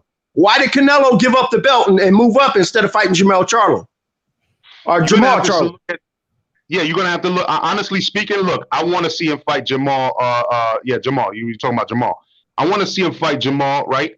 I want to see him fight Andre. But at the end of the day, you got to think about what have they done really to bring that benchmark of payment of $20 million that Canelo's used to. You know what I'm saying? It's not like they're here in America. It's not like these are globally named known names. You know what I'm saying? So you got to understand from the business aspect too. This guy was guaranteed $30 million with the zone, and now he's kind of bringing the shit down to $20 million just to make sure, because of the pandemic, that he gets at least a portion of what he was promised to begin with. That's why he's making these 1 to 2 fight deals with the zone. You know what I mean? So I mean, from the business aspect, you just have to understand it like that. If Jamal was making that type of paper, you know what I'm saying? Instead of just spending it on his crib, because he's got a very nice crib. I've seen that. You know what I mean? If he instead of spending, he's trying to make it. You know what I mean? Like they maybe his name would be known like that globally to that extent where people will want to see that. But right now, I feel like he needs probably a couple more fights, 1 to 2 more fights, not because he's not skilled, just because he doesn't have that name recognition, that household name recognition. You know what I mean? And that's what I'm trying to say. Well, on behalf of World Combat Sports, I want to agree with you 100%. You brought a lot of knowledge to the podcast. I want to admit that, and I want to give you the floor. I just want to ask you one question. Who do you have winning the first Canelo fight with Triple G? Do you admit that Triple G beat Canelo, or do you say no? I agree with that, actually. I do. I also feel like, but just not to throw it off and not to do the mismatch thing, because I hate when people do this when I'm trying to make a point. So I'm not trying to get you upset with this point, but there's a lot of boxers that I feel also have lost in the past fights that they won on paper. But I do feel like he did lose that one. You know what I'm saying? And that draw to me was unfair. And I did have it as a loss for Canelo. Okay, and to respond to that, man, you know what? I want to say something. You came all the way around the baseball field. You hit it out of the park. I'm glad you came on. I agree with everything you said, because you agree with that one point. And I agree with what you're saying as far as Canelo's trying to do the business hand, you know, and I understand that, because you're right about what you said about Canelo's asking for big money. And I understand that. But, you know, people, the boxing fans, some people are saying like, well, he avoided Charlo, he avoided Benavidez. But you're right about what you're saying. It's politics and it's boxing. So Boo Robinson has to digress. I agree with you 100%, brother. You got the floor. Yeah, man, I know. I mean, you just admitted that I made my point. So, you know, I appreciate you observing that and seeing that. And now the other brother, what's your name, man? I hated to shut you out. You know what I mean? But we were going back and forth with this one. I'm good, man. Y'all, I'm just enjoying y'all cooking, bro. I know your voice, bro. Yeah, Who's this? man. You know, we've been on before. Oh, yeah. Hell yeah. What's up, brother? How you doing? I'm good, man. Dion, Yeah, man. He grew up with Deontay Wilder. Yeah, man. You know, it's all boxing love, man. You know what I'm saying? We're all going to agree to disagree sometimes, but sometimes, man, like, you know, sometimes it's really about the details. You know what I'm saying? It's just about the details. Robinson, how you do with that free smoke? Hey man, don't even start that, man. You was talking about free talk, free panel. You know, Hey, I was being petty since she was in the live chat. Real talk. stop Like lying, man. I was You gonna split say that first one out though. everything You split besides that free first one smoke. out. I said, if anybody in the free chat gonna get it, it's gonna be Major Key. I was gonna say free talk, free panel, free time. Hey, check this out. Hey, you had to call somebody in here to calm Boo Robinson down. I'm glad it was my man Major Keys, but like I said, he came in here with some good knowledge. That's all I asked for, because a lot of the people to be on these podcasts, they be talking about, well, Bud Crawford ain't doing it. I'm like, y'all don't know nothing about boxing calling Bud Crawford's man, because he never ducked nobody. He been asking for all the smoke. And that's all. Yeah, no. And if Robinson, I you may, already had two dudes I'm on so here. many channels. If I may, I've been on so many channels promoting Terrence Crawford. Like, some people are moving on off the top three, pound for pound. I still got him on the top three, man. Like, I believe people are ducking him. You know what I'm saying? And I'm not gonna say everybody's ducking them, but I'm gonna say a lot of people are ducking them. You know what I'm saying? And I'm gonna say also Top Rank is not doing him service, so he needs to end that contract. You know what I mean? There's multiple different factors that are coming into Terrence Crawford, but he is 33. He's at the latter part of his prime, and he needs to just get the ball rolling, because he even at the latter part of his prime, I don't feel like he's a regular 33-year-old with the way that he's ambidextrous, using the left and the right. I feel like he's going to bring the smoke no matter what for years to come. So they need to just get the ball rolling on him. Solid point. Yep, Solid I point. agree with you 100%. I agree with you 100%. Solid point. Yeah, man. So anyway, man, look, I'm gonna fall back into the chat though, man. I just wanted to chop it up for a minute. I'm gonna stay listening though. You know what I'm saying? So what did y'all come? What was your determination? I had to step away.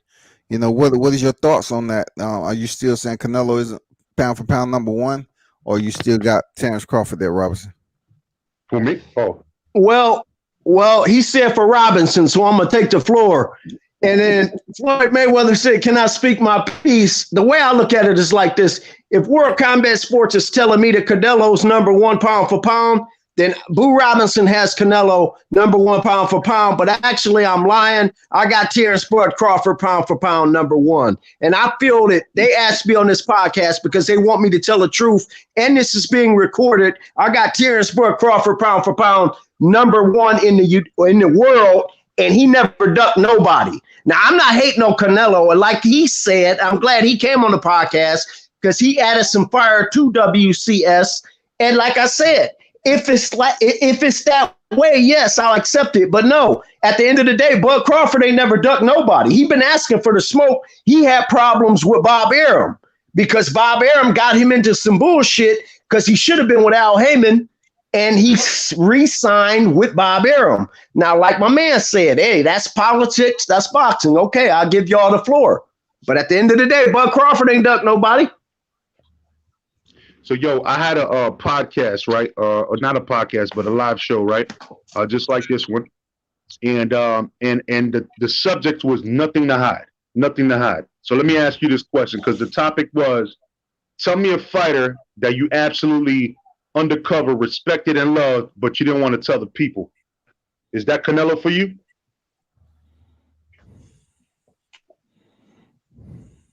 Wow, that's a hell of a hard question there. I don't know where you came with that question. That's a good question. Hey, that's a hell of a good question. I made everybody say the truth, and everybody, after the first person broke the ice, which was me, everybody started breaking the ice and being honest. And it was like, you know what? Because I told everybody this. Look, I said, look, I was one of those guys that I bought every single Floyd Mayweather fight from the moment he became famous with Oscar De La Hoya. Well, he was, famous coming up, but that was the main event right there against Oscar De La Hoya. And then after that, he became money. And I paid every single fight that was on pay-per-view until the moment he retired. And guess what? During the first, like, 3/4 of that, I wanted to see him lose. You know what I'm saying? Because he talked so much damn shit that I was like sick and tired of him talking all that shit. So I wanted to see him lose. But guess what? Okay. I had to respect the man's skills. And at the end of the day, I respect him right now to this point right now where I had him at definitely going in first round to the Hall of Fame last year or this year. But when they started offering the names last year. Okay, I need to respond to that. Can I get the floor for a minute? Go ahead, brother. Okay, now you said you respected Floyd Mayweather Jr., and then you said that Hall of Fame, you gave him this and gave him that. Rate Floyd Mayweather Jr. all time. Where you rate him at? Man, he's in the top 20 for me, man. Okay, I'm glad you said he was in the top 20. Floyd Mayweather Jr., I've been watching boxing for 34 years plus, and Floyd Mayweather Jr., if he's not the greatest ever, I would have to give it to Robinson. There's mention of Muhammad Ali, but I put Roy Jones before Muhammad Ali. Personally, I'm Boo Robinson. And like I said, I'm representing World Combat Sports, but no. There's no way in the world, if I ask you a question about Floyd Mayweather Jr. and you say top 20, oh, we got a serious problem. You talking about Floyd Mayweather Jr. All time, Floyd Mayweather Jr. all time is one of the greatest fighters to ever live, and I got him top 3 ever. And I got Roy Jones in the top 3 ever also with Robinson. And if I have to give a 4, it'd be Ali. Your response?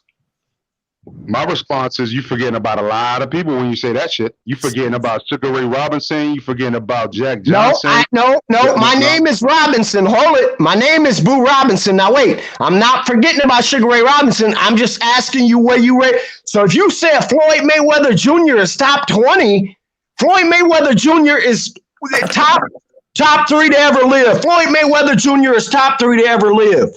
Yeah, that's for people that only that's for people that never watch boxing that only watch him. I could tell you that because if you listen to all of boxing, bro, you bugging right now.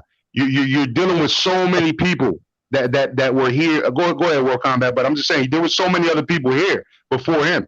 You know what I'm saying? And you're tripping to say that Floyd Mayweather just because he was kind of picking and choosing. And again, some of those fights he lost. No, Floyd fought everybody. Floyd fought everybody. Yeah, designated times. But anyway, that's a whole different ballgame. I agree with you. There was another guy that was real cold too. I can't remember his name. Not Alexis Arguello, but it was one of them guys that was one of the great. Salvador Sanchez. No, it's not him, but it is one of my last. That's another one that's above him though. There's Duran, there's Salvador Sanchez. There's Carlos Monzon just for the Hispanic ones. But then you're talking about Jack Johnson, Sugar Ray Robinson. You know what I'm saying? You talk. There's a lot of like people, bro. There's a Calzaghe. You know what I'm saying? Like whether you like them or not. You know what I'm saying? Like there's a lot of people that actually put the foot to the middle. You know what I'm saying? That are probably ahead of them. And it's always going to be debatable for the top 10. They're interchangeable, but not really debatable. You know what I'm saying? They're interchangeable, but not debatable like that, where they're the top 10. And I agree. I feel like maybe in them. I agree 100% with everything you said all night, but the only thing I have to disagree with is if I say Floyd Mayweather Jr. and you say top 20, you got to come down to top 5 at least for me to agree. If you don't give him top 5 all time in history, Floyd Mayweather Jr., he never ducked nobody. Anybody that wanted smoke with Floyd Mayweather Jr., he took the smoke and he beat everybody. No one's ever beat Floyd Mayweather Jr. and he retired, but there was no one to challenge him. He had to retire. Now, if you got to come back for Floyd Mayweather Jr. or Roy Jones. So let me ask you this. So when it comes to, let me just ask you this. So you said top 3, right? So when it comes to Sugar Ray Robinson, right? And I know you said Muhammad Ali, right? Let's talk about that, right? Let's talk forget about Muhammad Ali. Forget about Muhammad Ali. Let's talk about Jack Johnson. Let's talk about Roberto Duran. Let's talk about Salvador Sanchez. Let's talk about Roy Jones. Let's talk about all these guys, right? Right there, you pushed him out of the top 3, right? We're already pushing him out of the top 5. Can I ask you a question? Henry Armstrong. Can I ask you a question? Can I ask you one question? You're putting Salvador Sanchez in the same conversation as Floyd Mayweather Jr.? Based on competition, I can. Yes, I can. Who competed with Floyd Mayweather Jr. ever? And look what he completed before he died at the age that he died, bro. He had already fought with some of the best people pound for pound ever. Marvin Hagler, are you crazy, bro? Like, come on, man. Smoke. Hey, bro, Oh, trying it's to free get on the smoke now. Say, payroll, say, man. say it. Say it all together. Say No, it I all just together, said bro. smoke. Say it all I together. just Free said smoke. Say it. smoke. Smoke. Nothing free about it. Just smoke. That's true. You do have to pay a price for it. You're right about Hey, that. World Combat, he got to drop some in the cash app, man, because he promoting you like goddamn. He trying to get on the payroll. But see, I just take it as if it's outside a normancy for him, something like that. I got you. You know what I'm saying? Like that's the only way I can. I don't. You know, Who's talking in the chat? Somebody talking in the chat? just be Yeah, patient. man. Me and Canelo Jay learn. been keeping in the chat the whole time. Oh, okay. And, Man, I know. I gave World Combat a super chat when I came up in here. You know what I'm saying? Oh, for real? Let me go back and No. You ain't got to do that right now. I'm just saying, like, you know, it's all love, bro. You know what I'm saying? I should stop doing the super chats though and send you straight through the cash app because I don't need recognition. I think the super chats give you like 30% cut, right? Or they take away 30%. They take your shit. There go Major Key. Appreciate your donation, man. LOL. What ups? World Combat Sports panel and chat. Appreciate the donation. You know, always support my brother. Real talk. Yeah, man. I appreciate you reaching out to the homie the other day too because he hit me up. So I appreciate that. Okay, for sure. You know what it is, man. King Miss said Callum Smith was not the best fighter at 168. Plant and Benavidez are better currently. Shaking my head said himself he outgrown the division 3 seconds after the Canelo fight. Yeah, he was on some bullshit, Mitch. Callum Smith talking about he outgrown the division. Yeah, man. Come on. Yo, BoxRec, ESPN, BoxRec, anybody that you look at had him number 1 at 168. Yep.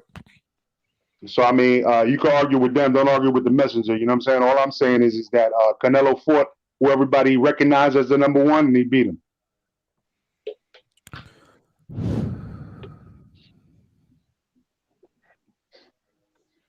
Yeah, man. Don't let this shit get boring, man. What's going on? There was all this energy earlier. I thought Bo Robinson. Yeah, he was trying to come back and cook. He said he was back, so we give him the flow, man. Yeah, go ahead, brother. You got the floor. Because to be honest, Floyd Mayweather is not in my top 5 at all. Yeah, man. I don't know. Well, once y'all start talking about Floyd Mayweather Jr. is not in y'all top 5 at all, oh, it's getting hard. But I got to roll with my people, so I'm still in. But y'all starting to. It's almost like I got a hole in the boat now. I mean, Floyd Mayweather Jr. Man. Nobody ever even got close except for there was one fighter. What was his name? The one that Sugar Shane? No, Sugar Shane. Yeah, he rocked him. But Sugar Shane was several times. Yeah, I seen the fight at the bar. Yeah, he did. You're right. Good point. But no, there was one fighter that got close. Maidana rocked him too. No, but Maidana did some things too. Very good point. I'm glad you mentioned that. Very good point. From the top 5 pound for pound. Like, what are you saying? Fighters who gave him a hard fight or what? No, he's way, way, way up there. Floyd Mayweather Jr. is one of the best fighters to ever live. I got him in my top 3. I'm not going to. He's one of the best to ever live. Candy coat it. I can't candy coat it. Yo, hold on, because my neighbor right here, he's Mark Breland. He's throwing the towel up. What would you want? Oh, yeah, he want me to stop it, bro. He want me to stop it. Well, that's a TKO. What? That's a TKO. Fury all day. That's a TKO. Fury all day. Hey, man, stop saying Fury, man. Fury ain't do shit, man. Well, you're going to lose all your money. Fury didn't even know that the towel was even in. Man, Fury beat that man from pillar to post, but I don't want to go there. I want to keep it on Floyd Mayweather. I want to keep it on the greatest. I want to keep it on the greatest ever, because y'all start talking about beat the man pillar to post now. Hey. So the first fight, round 12 at about 227. What you thought happened?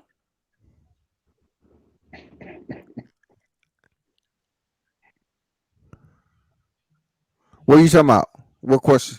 Nah, I was talking to Boo Robinson. You asking what?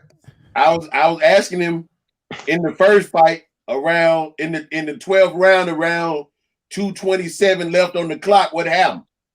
I'm going to respond to exactly what you said, and on behalf of World Combat Sports, I'm going to address what you said. No. Well, you better, on behalf of Boo Robinson. on behalf of yourself. On behalf of yourself. No. I got respect for the channel too. Believe me, he know that.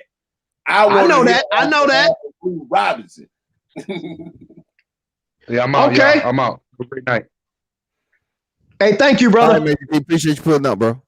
My pleasure.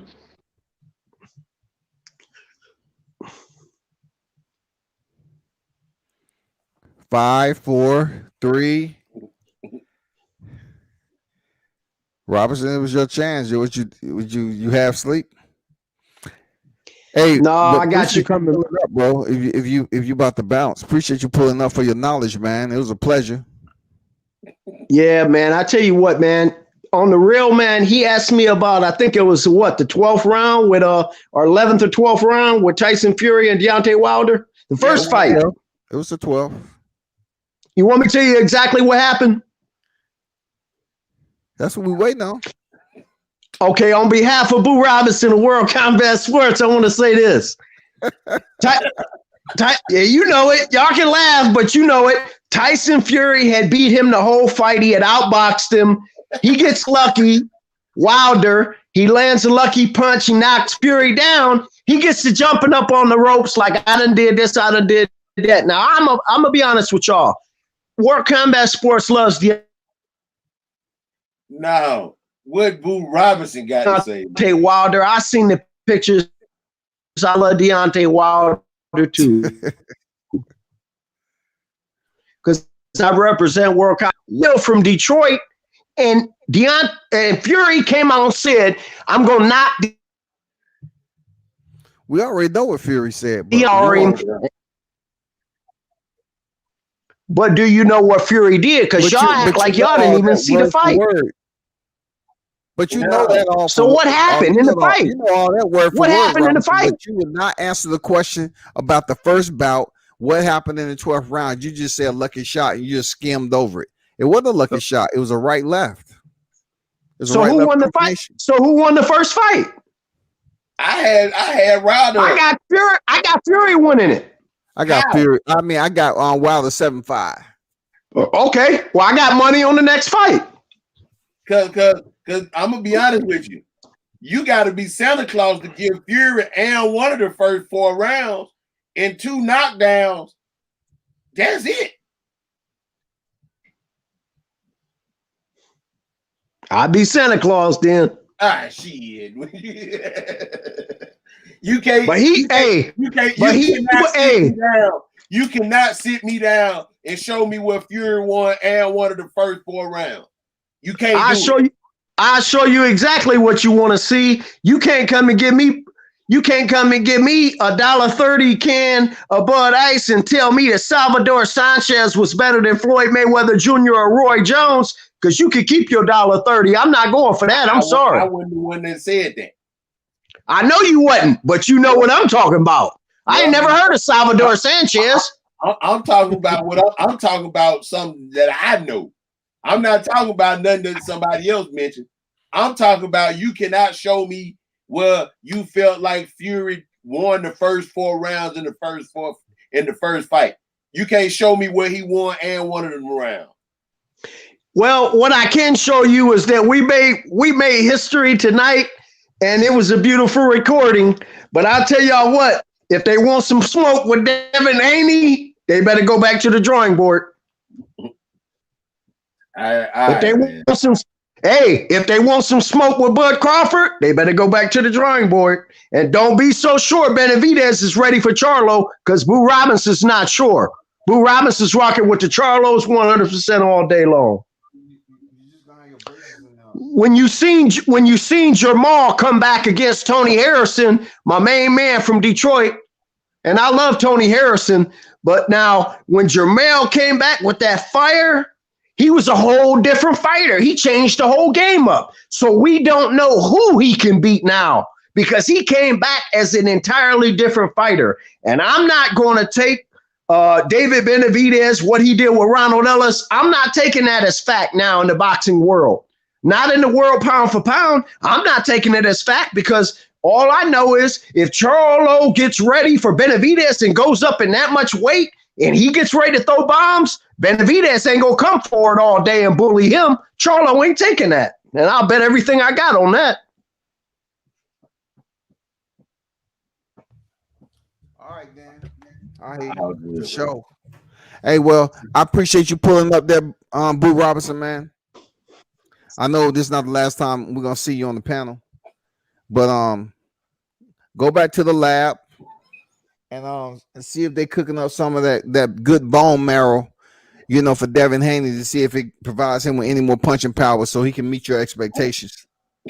Because goddamn it, he got some issues down there at 135, and we might get a chance to see him at the later on this year in 2021. We might get to see the big fight, him and Devin Haney. I mean, him and Teofimo Lopez. So, hang around and stay close, bro. You know what I'm saying? That's all I can tell you. I will, man, and thank y'all. Big love, man. We had a hell of a night. We made history, and we'll do it again. I love y'all, brothers. I'm going to the store and give me a few more, and I'll be on the comments. All right, for sure, man. Appreciate you. Salute to you.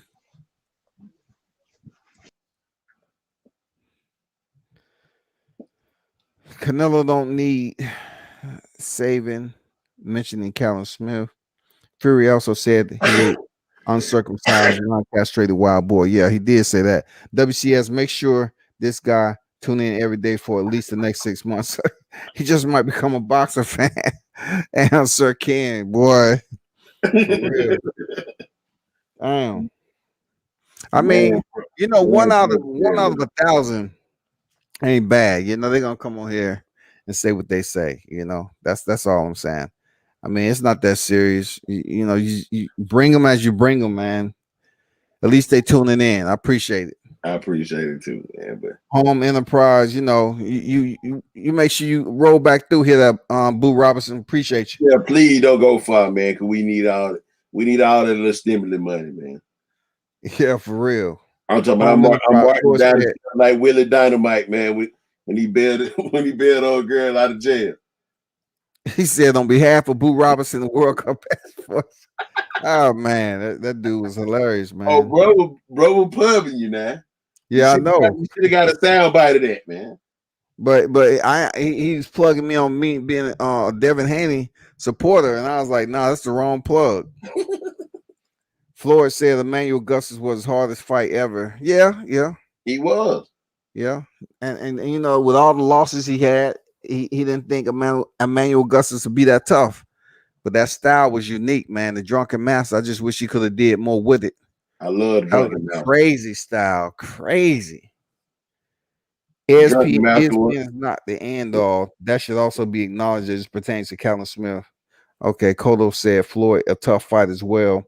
Shit, Oscar De La Hoya fight was also close. Floyd has been in good fights. Nobody was able to pull it off though. Yeah, I mean the only person I can say that was placed them in danger. I ain't say it was close. Sugar Shane Mosley that was able to land more than once on Floyd with heavy shots. He just didn't have enough cardio and ring IQ to continue to hurt Floyd, who recovered very, very quickly. He recovered tremendously, man. Have to give him his just due on that all day. I mean, his conditioning, his salubrity, living a healthy lifestyle, and then just working out the way he do probably got him up out of that problem better than most fighters. Tell you that much, because he got crushed.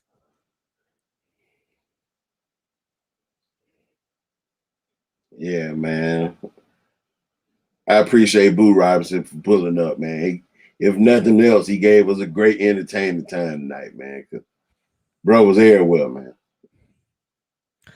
Yeah, he was missing some pockets of boxing though, really, because you just can't ignore, like Major Key has Salvador Sanchez. Like you just can't ignore the guy if you don't have familiarity about them. You just have to say, okay, let me check up on them. So before I say that so and so is not this and this compared, the frequency of boxing was different back then. In my opinion, the depth of caliber of opposition back then was in surplus. I mean, it's just a lot happened back then. These guys used to fight sometimes 10 times a year. I mean, they was fighting to live. Yeah. It was much different back then, man. We saw some damn good fights. Real talk. We saw some damn good fights. Oh yeah, man. It's just I just love when the frequency of those caliber fights come back.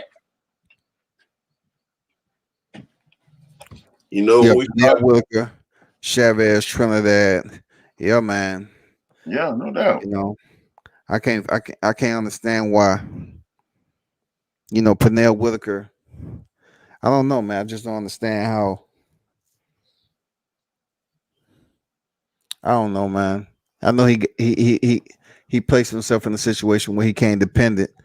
He was on some drugs, but yet, to get hit by a car to end his life in a sport where he was known for his defense though, but to get hit by a car, I just never quite understood what was he sober? Was he there out at night?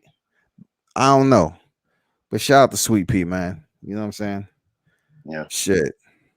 Didn't see you coming up out of there that quick, passing away the way you did. You know what I'm saying? Yeah. I've that would have been a great fight too, man. Fantasy wise. I always said it. That Floyd took a lot of Pernell Whitaker and made it, cultivated it into his style. Yep. And Pernell Whitaker was robbed twice in his boxing career. Oh yeah. And I want to always think to myself, did that affect him as a fighter? Did that provide him any certain area or depth of depression in his boxing career? Did he look back at those fights and say, damn, if I would have won those two fights, would those pair of fights elevated me to a whole nother level in boxing? But they robbed the man. Like, yeah, they did. With the Ramirez fight, they robbed him. Man, come on, man. And we already know the next one. Chavez. Yeah, I mean, didn't he get robbed versus Morales too? Or they gave him a draw with somebody. I thought it was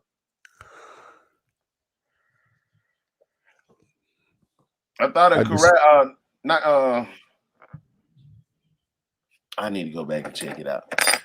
See, the one thing about Pernell, sometimes when he was eluding his opposition, he didn't throw any punches in return. He can avoid the punches, but sometimes he didn't really land any punches in return after putting all that energy. I don't know why they would have treated my man like that, but anyway, he was one of the best to do it. I mean, his fighting style, man, you had to adore his defensive prowess for real. There's not many that can move like Sweet Pea Whitaker. No. At all.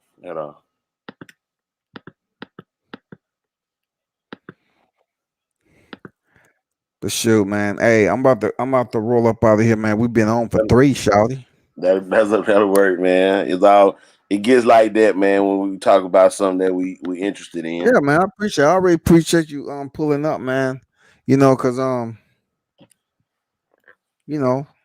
we gotta talk this boxing shit and keep it live and well, keep it productive to the audience.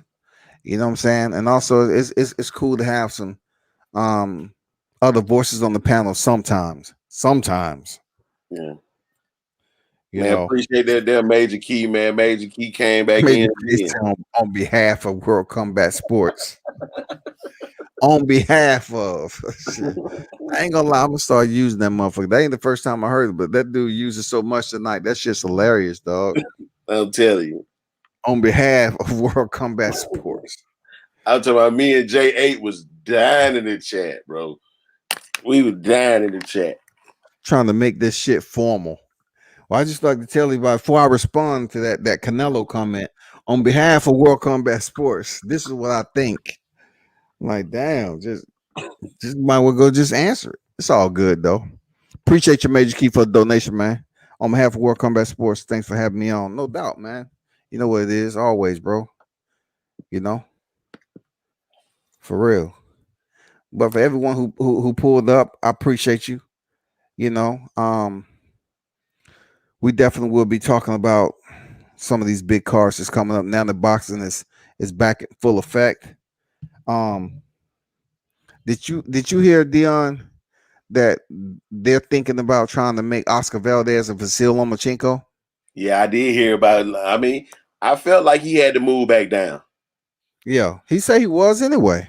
Yeah, but I know that's gonna fuck with Shakur Stevenson because he wanted that fight with Oscar Valdez. Well, no, it wouldn't. If you Shakur Stevenson, wouldn't you want Valdez and who else at 30? You have Valdez, Tank, IBF is vacant, and then Jamel Harris and Carl Frampton winning. Yeah, exactly. You know, shoot. So but for Shakur Stevens, I'm not sure how patient he is on waiting. You know, because you can catch the momentum off Oscar Valdez coming off this knockout. That's what you need. But if they're gonna put Vasil Lomachenko in there, I can see it because you know he still got that notoriety. And then they give you the chance to knock off Lomachenko. Yeah, Lomachenko's been knocked off twice already. You know what I'm saying? Shakur Stevenson is undefeated. Yeah. I mean, I think we all want to see how Oscar Valdez and Shakur Stevenson is. I think we all want to see that shit. Yeah, we do. But above all else, we want to see how this is going to look in the next couple of days. No, next couple of weeks, man. For real. Appreciate you, Jade. Real talk. Appreciate you. Yeah, man. And another thing, man. I know this is your word of expertise. I see Usman Masvidal. Bro, that's a whole separate. You talking about UFC 256? No. I know that, but I was gonna tie it into how it's gonna mess up the supposed Ruiz Areola pay-per-view. Man, really nobody's even caring about that shit. I just wanted to make sure. To be honest with you.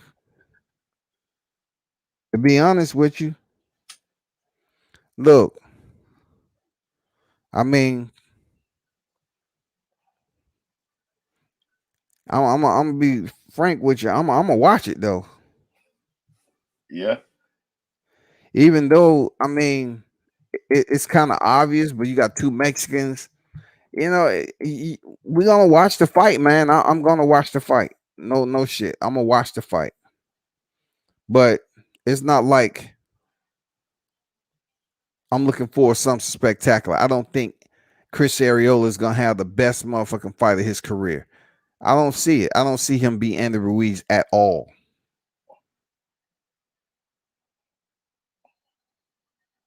I don't see it. But I am gonna do a hell of 5 motherfucking live on UFC 261 because I'm telling you, there's a lot going on with that freaking UFC card, man. You got Game Bread himself getting his second chance with a full count. This is make it or break it with him, bro. Make it or break it with him. And then, like I think J8 mentioned, he said talk about Holland and Bronson. Of course, we're gonna talk about Bronson. You know what I'm saying? Bronson's on the motherfucking comeback. He's gonna be in there with a motherfucking tough one to Kevin Holland.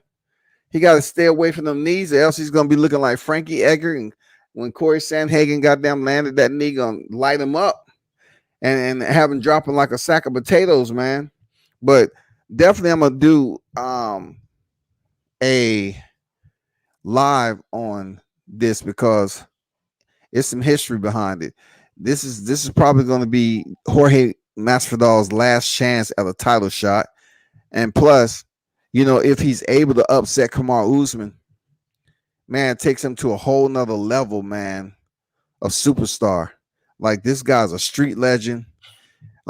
Changed himself over to mixed martial arts and took some fights he shouldn't have got just for a paycheck.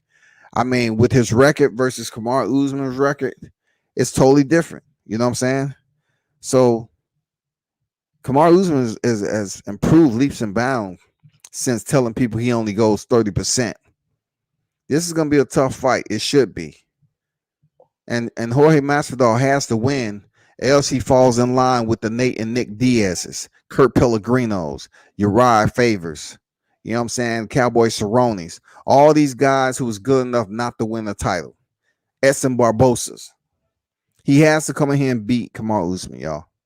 And then, of course, on the co-main is Valentina Shevchenko going against Jessica Andrade.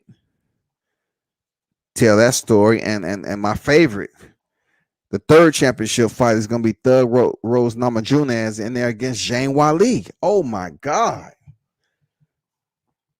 Man, that shit going to be fire. I'm telling the UFC, man, they launching some shit. That whole day is going to be crazy. UFC is on some shit, boy. I'm telling you. I mean, how are they going to have that much programming on that day, though? Well, that's going to be pay-per-view, my bad. Yeah. Yeah, because see, like, that championship fights like that on the UFC, that shit going to be PPV. No doubt about it. Yeah. But that's the same day that you got Navarrete and Diaz fighting on too. Yeah, and you know what?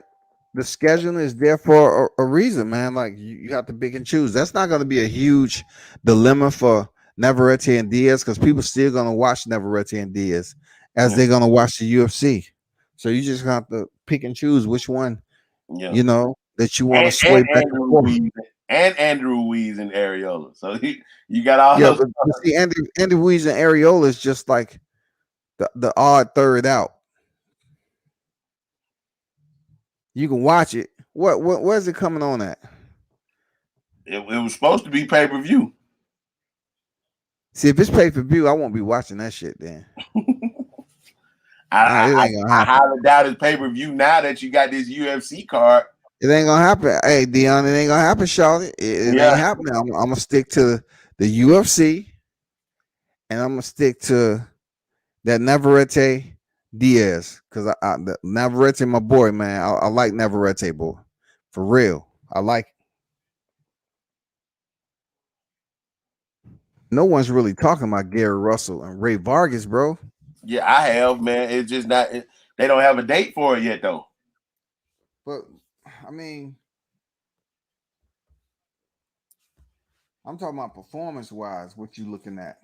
Without going, I'm looking for Gary Russell Jr. to come on in here and do what he need to do. Because you done talked up all this shit. You better goddamn. You fight once a year. You might as well show up. Hell, you don't show up. Look how bad it look. Because you done talked up Crawford. You talk bad about Tank. You talk bad about everybody else. You can't get in here and lay an egg for Ray Vargas, bro. You got to come in and stay on motherfucking code, slam the door on Vargas, man. Stay on motherfucking code. Got to. You got to, bro. You got to. And I like you. You know I want you to get the Lomachenko rematch. But goddamn, man, you got to come on with it now, man. You done barked up all these trees. You got to come in and slam the door on Vargas. You got to get Vargas the fuck out of here. Whether you do it or not, hey. But you got to get him the fuck out of here. Yeah, you're right, man. You're right. He got to go. He got to go. Got to go. I ain't taking no decision. I ain't taking no majority decision, no split decision. I ain't taking none of that. Out of there. And that's hard to do for Gary Russell because I don't think I don't think he knocked. I don't think he knocked nobody out in time as a recent. I don't think. Well, I mean, hey, you made this bed for yourself, and I like you. Believe me, I like you as a fighter. But bro, you done sat behind that camera and that phone, and you done talk bad about Devin. You talk bad about Tank. You done heated with everybody in boxing. Come on, man. You fight one time a year, man. We want to see you more than that. I can't disagree with anything you saying, Dion. We definitely want to see him fight more frequently than once a year, bro. Once a freaking year, man. I promise you, I want to see you more than once a year. Hey, I hope that I like to see the whole family on the card. I like to see all of them. Yeah, all the hitters. Yeah. Antoine, and Antonio. They can do a Juneteenth weekend. They like the African symbols and all that anyway. You do a Juneteenth weekend. Go. Dude, I wish you could do it somewhere like Memphis. Memphis need to come back as a fight city, man. Because when those big fights were happening in Memphis, man, it used to be going down. Mm-hmm. You know, that's something that black fighters need to look into too. Taking back over those black markets, man. Cause we'll come out. I know I go to Memphis for a big fight. Well, they trying to. Well, believe it or not, since you brought it up, it is a lot going on behind the scenes to kind of put some spark up on Memphis, man. When it comes to opening up the lights, camera, action for them boxing rings, man. Seriously, yeah. Some people in high places too. They trying to take some cars over there, man. Yeah, because the pyramid was jumping in Memphis when they had a car. You know, it's the FedEx Center now. Oh, it is? Okay. Yeah, the site where Lennox Lewis, it was Holyfield Tyson, I think. You know that casino they used to fight at back in the days? It's the FedEx Center now. Okay. Yeah.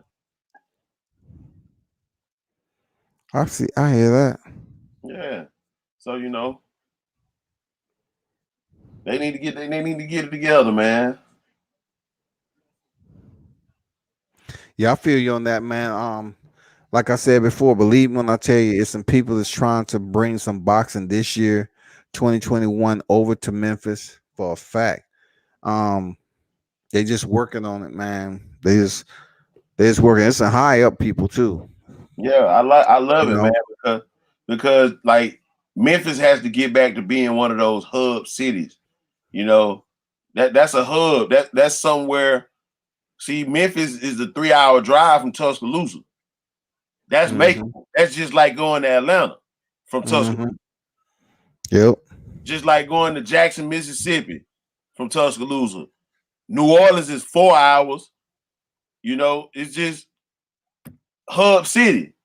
You gotta get that boxing market back, because Juneteenth weekend in Memphis, you hit the fight, then you hit Beale Street. You had the time of your life. Hey, you know, it's a little bit off the genre of combat sports we was talking about, but you know, Chop about to make his bare knuckle fighting debut against Reggie Barnett, right? Man, I thought about driving to Biloxi to check that out, bro. I thought about it. He's making his motherfucking bare knuckle debut. God damn. Man, them guys, Chop don't need to be fighting no more. He stay in shape. Like he waiting on that call. You had to call out through your career. He has 80-some fights. You had to call. You know what I'm saying? I mean, I like he got the clothing line, man, all that shit. But Reggie Barnett is a much younger fighter, and he can box. So I'm just wondering if Chop is really going to be able to pull the trigger, you know, on this guy Reggie Barnett. Because I've seen Reggie Barnett fight. And he can fight, man. He's that grimy dude. He'll get in there and mix it up for real, make it dirty. And then the first report crime wise relating to the Stemlers, this guy kills Yeah, an entire family, quadruple murder brother, because of a stimulus check argument. brother tripping, man. A stimulus check argument. Killed a kid and his family members. Unbelievable. But I'm gonna bounce up out of here. There, I got you, Dion. bro, man. And You know, everyone who I pulled up always to support World Combat Sports and Dion Washington, man, out of Tuscaloosa. Appreciate you. You know, real talk. Shout out to Mike who pulled up earlier, and Bo Robinson. You know what I'm saying? But when it comes down to it, man, y'all stay tuned to the channel. I'm definitely gonna have a big live on the next UFC card. It's gonna be big, man. They got 3 championship fights in the main card and all that, and plus I want to touch bases on some residue that's been bleeding over from the last one with Aljamain Sterling and the way he won his title against Peter Yan. You know, the fact that we could have had one of the biggest fights in combat history with Israel Adesanya, but he failed to do so and beating Juan Blachowicz. So him and John Jones is going to be off for now. It's going to be off. There's no way he's getting a big shot like that against a legend like Jones, and he took that loss against Juan Blachowicz.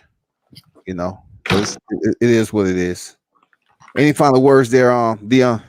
Nah, man, I appreciate y'all pulling up, man. Keep supporting the channel. Tell everybody that you know to start supporting the channel, man. This is the type of channel that needs, that high viewership quality. So, let's get the engagement up to where it needs to be. I totally agree, man. It'll get better. I'm definitely gonna be in the trenches this weekend. So, with that said, I'm trying to produce more content from the weekend. So, to be honest with you, I think I'm gonna start doing more videography instead of stills, because I really don't think people give a fuck about the stills except me, and that shit takes about a good 48 hours. Video, I can basically put video up in a matter of no time, but I like stills because it catches the moment. But anyway, I appreciate everyone for pulling up. Turn up and tune in to World Combat Sports. Salute to you.